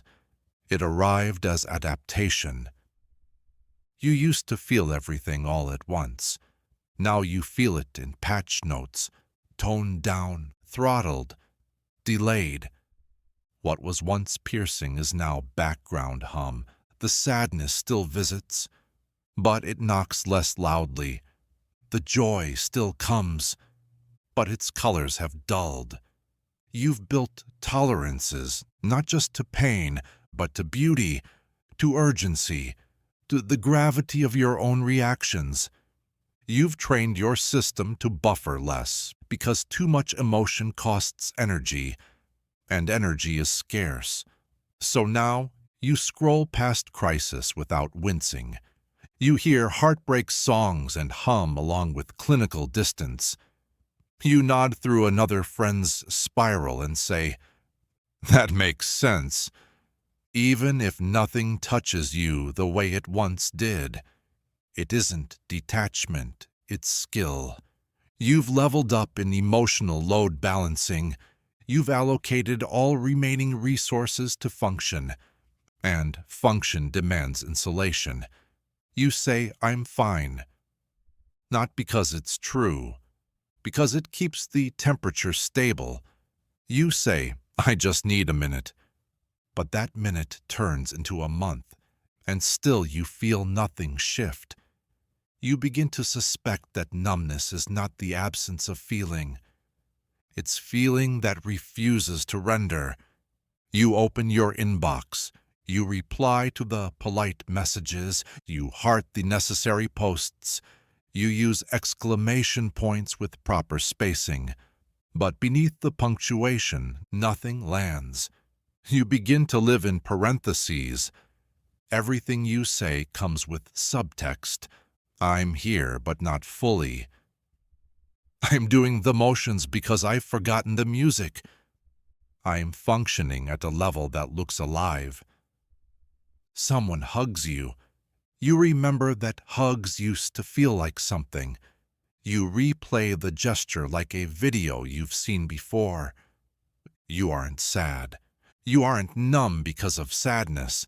You're numb instead of it. A substitute sensation, a mask of your own chemistry, a loop that doesn't complete the circuit. You start to wonder, what emotion did I shut down to make space for all this silence? And deeper, how long have I been accumulating XP in numbness, thinking it was survival? The answer, long enough to make it look graceful. You've become elegant at disconnection. You know how to smile without suspicion. You know how to say, "That's great news," with a voice that makes people believe it. You know how to pause in a conversation, not because you're overwhelmed, but because you're calculating whether the moment is worth the effort to re-engage. And most of the time, it's not. This isn't depression. This isn't apathy. This is what happens when the system is overloaded too long and adapts to prevent crashing. It stops showing you the full emotional spectrum. It flattens the curve. Just like a game where damage is capped, your system now protects you by restricting your highs and lows. And in a way, you're grateful, because at least this way, you're still moving, still responding, still progressing, even if the metric is now, how much did I not feel today? You sit alone at the end of the day, not sad, not content, just quiet. And the quiet feels earned, like a skill point you didn't want, but needed. You close your eyes and ask yourself, what would it take to feel something fully again? No answer, just a flicker, a micro-expression in your chest, like a loading bar that moved 1% when you weren't watching. That's enough. You don't force the reset. You don't chase the feeling. You don't criticize the quiet. You just wait and breathe and notice. The numbness isn't permanent. It's protective. It's the skin your psyche grew to survive the friction of too much. And like all armor, it can soften. It doesn't vanish all at once, but it thins. It stretches.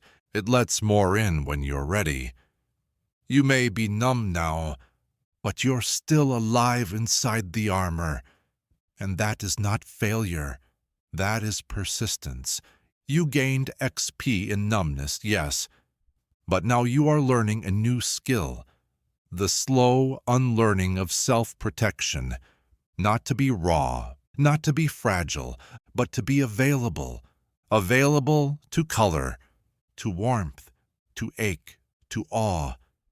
You do not demand it return. You do not rush. You just leave the door slightly open.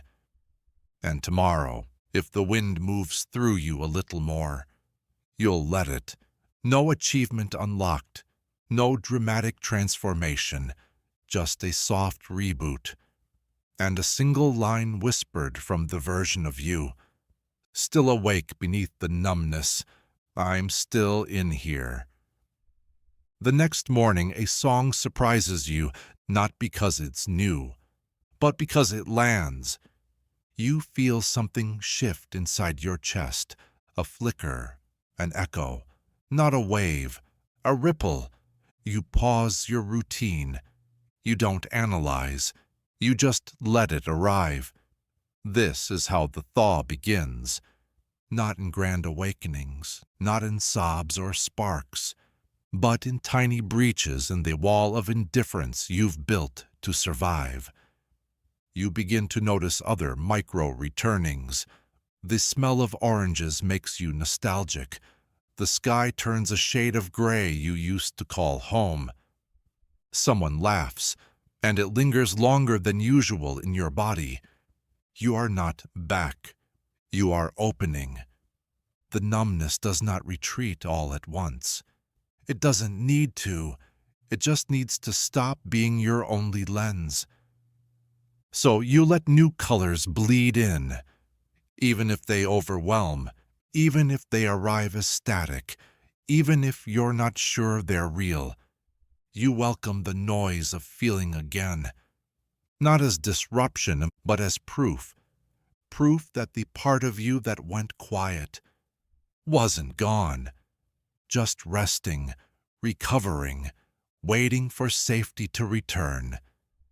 And now, you are building that safety inside yourself, not by being strong, but by being willing to feel small things, to feel faint warmth, to feel anything at all, without flinching. You no longer fear your own sensitivity. You treat it like muscle, not weakness. And one day you laugh without needing to explain why. You cry without bracing. You say, "I feel weird today," and let it stand without fixing it. That is the exit from numbness, not a door you walk through, a window you crack open every time you choose to feel, instead of flatten, every time you name what's here, instead of waiting for it to be convenient. Every time you say, "This too belongs," and just like that, you've gained something else. Not just XP in numbness, but a level up in returning. Fragmentation mastery, soft avoidance. When the art of escape becomes your default interface, it didn't start with intention. Just a flicker, just one glance at your phone between tasks, just one quick scroll to break the silence. And now? Now you're a technician of distraction, a practiced hand in the subtle art of evasion. You know exactly how much to consume, to stay just above discomfort, exactly which apps provide. Just enough stimulation to keep thoughts from solidifying, exactly how to hover in the zone. Between numbed and engaged, you are not unaware, you are expert, you have leveled up. The distractions no longer distract you from tasks. They distract you from yourself. You don't check the phone because you're bored. You check it because you're almost feeling something. You click out of tabs. Not because you're finished, but because you're about to go too deep. You live in the shallows now, not because they're pleasant, but because they're safe. Because every time you sink toward presence, a notification arrives, or a thought like, "What should I be doing instead?" Or the muscle memory of swiping, opening, refreshing, and you follow it, not because it helps, because it's familiar. Distraction has become your nervous system's answer to any question it doesn't want to finish. And it's not just digital. You distract yourself with planning, with over-explaining, with imagining conversations that will never happen, with fixing things that never asked to be fixed. You distract yourself with movement, with projects, with progress, with curated urgency. All of it beautiful, all of it impressive. None of it fully felt. You start to suspect the truth. Distraction isn't the problem, it's the solution to a deeper unrest, a question you never gave yourself time to hear, a grief that asked to be witnessed and was instead postponed indefinitely. You realize you've built your days like mazes, rooms with no center, every path an escape route from the room you meant to be in. And the most alarming part, you're good at it. People admire your productivity. They praise your responsiveness. They say you're always on top of things. You smile and think, that's because I haven't paused long enough to feel underneath them. You've become fluent in the interface of constant reaction, not because you can't focus, but because focus is dangerous when it might lead somewhere real, when it might lead to the thought you've been avoiding for weeks, or the answer you didn't want to admit you already knew, or the ache that would ask for stillness you've not yet allowed yourself. But no more. Not tonight. Tonight you pause at the edge of distraction. You feel the muscle twitch, the impulse to check, to open, to skim, to switch, and instead you breathe. Not to be enlightened, just to stay. You let the discomfort arrive. You name it: avoidance, loneliness, longing with no clear object. You don't fix them. You don't redirect. You let them exist without interference. And slowly, the fog of distraction thins. You are not stranded without your loops. You are present. Not perfectly, not forever, but enough. Enough to hear the question you've been dodging. What would happen if I stopped interrupting myself? The answer doesn't come in words. It comes in stillness. And in that stillness, you feel something land. A truth, a fragment, a memory. You don't catch it fully, but you know it belongs. And you realize the mind distracts itself, not to deceive, but to protect. It loops to avoid collapse. It multitasks to avoid confrontation. But now you are strong enough to confront, to stand still. While the undone parts of you rise up to be known, you begin to retrain your attention. Not to be perfect, to be compassionate. You give yourself permission to finish a thought, to feel an entire emotion, to hear your own silence, without exiting it too soon. You still get distracted. Of course you do. But now, you notice sooner. You return faster. And slowly, you unlearn the reflex. That told you escape was your only form of rest. You don't need to scroll through life anymore. You can live it, even when it stings, even when it asks questions you're not ready to answer. Because presence isn't about clarity, it's about willingness.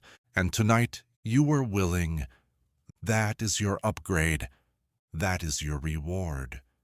Not productivity, not peace, just awareness without interruption. Presence lapse, narrative drift. When your avatar keeps moving but you've stepped away from the story.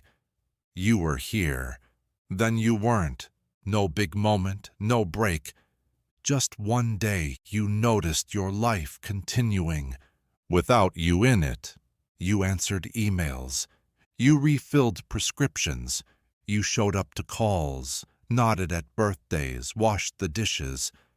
But somewhere behind all that movement, you had already stepped away, like setting your status to away from keyboard, but forgetting to return. The body kept going. The performance continued. The account remained logged in. But the real you was elsewhere, maybe not far, just out of reach, hovering at the edge of your own routine, watching as the days turned, wondering when you'd find your way back in. Because life doesn't pause when you do. It keeps spinning, keeps demanding responses, keeps assigning your name to moments you don't feel inside of. You hear your voice on calls, but the words sound automated. You nod in conversation, but the nod isn't attached to meaning. You laugh, but it's late, like buffering. It's not depression. It's not burnout. It's displacement. You've become a ghost in your own biography. You've become background process, ambient narrative, AFK in the story you're supposed to be narrating. You try to locate the moment you slipped. You can't. It wasn't a single glitch. It was drift. A slow disconnection from the internal tether that once kept you present. The world asked too much, too often, and to keep up, you let yourself fragment. Just a little, just enough to keep functioning, without having to feel every frame of your experience. But now you miss the feeling, not of excitement, not of clarity, just of arrival. You want to be in your life again, not just adjacent to it. But returning isn't as simple as logging back in.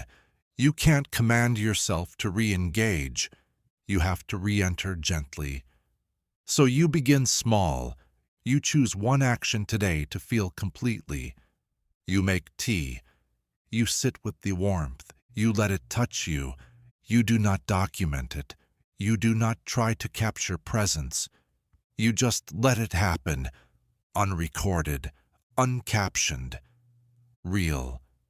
And that moment, that unremarkable, uncurated moment, is enough to start the resync. Later, a friend asks how you are. You resist the script. You say, "Honestly, I've been kind of absent." They nod. They don't rush to fix it. Their silence makes space for yours. You don't fill it. You just sit inside it. And it feels like something inside you clicks forward. Like your name has finally caught up to your body. You begin to feel things in time again. Not after the fact, not in review, as they happen. That's the real difference. Presence isn't intensity, it's alignment. The breath you feel while you're breathing it, the sadness you let sit without translating, the joy you don't dilute by sharing too soon. You realize you were never truly gone. You just wandered too far from yourself, hoping something out there would remind you who you are. Now you're returning, not to performance, not to narrative, to inhabiting, to slow arrivals, to speaking from inside the moment, not from its memory. There will still be days when you drift. That's okay, but now you know how to notice the distance and how to walk back, not by catching up, not by forcing energy, by sitting with your life, until you feel your weight return to it. You do not need to earn re-entry. You were always the password. You were always the door. And now quietly, without spectacle, you step back in. Status, online, not to the world, to yourself. You start noticing where you left yourself behind. A playlist you haven't listened to in months. A half-finished idea in the corner of a notebook. A jacket you used to love, folded neatly but untouched. They weren't forgotten, just paused mid-sentence. They speak to you now, not in words, but in invitation. Each one an open tab in your soul. quietly waiting for you to come back and finish living. You don't need to reclaim everything at once. You touch them. One by one, you play the song again. Not as nostalgia, but as presence. You open the notebook. You write something new beside the old. You put on the jacket and wear it to no destination. And each of these acts becomes a signal to your system, to your story, to the self who stepped out of frame and wondered if they'd ever be allowed back in. You are, even if your voice wavers, even if your timing is off, even if the people around you only remember the version that stayed behind while you wandered. You are still the main character here. You are still home. You check your status. No longer AFK. No longer buffering. Just breathing. Blinking here. And that, after everything, is enough.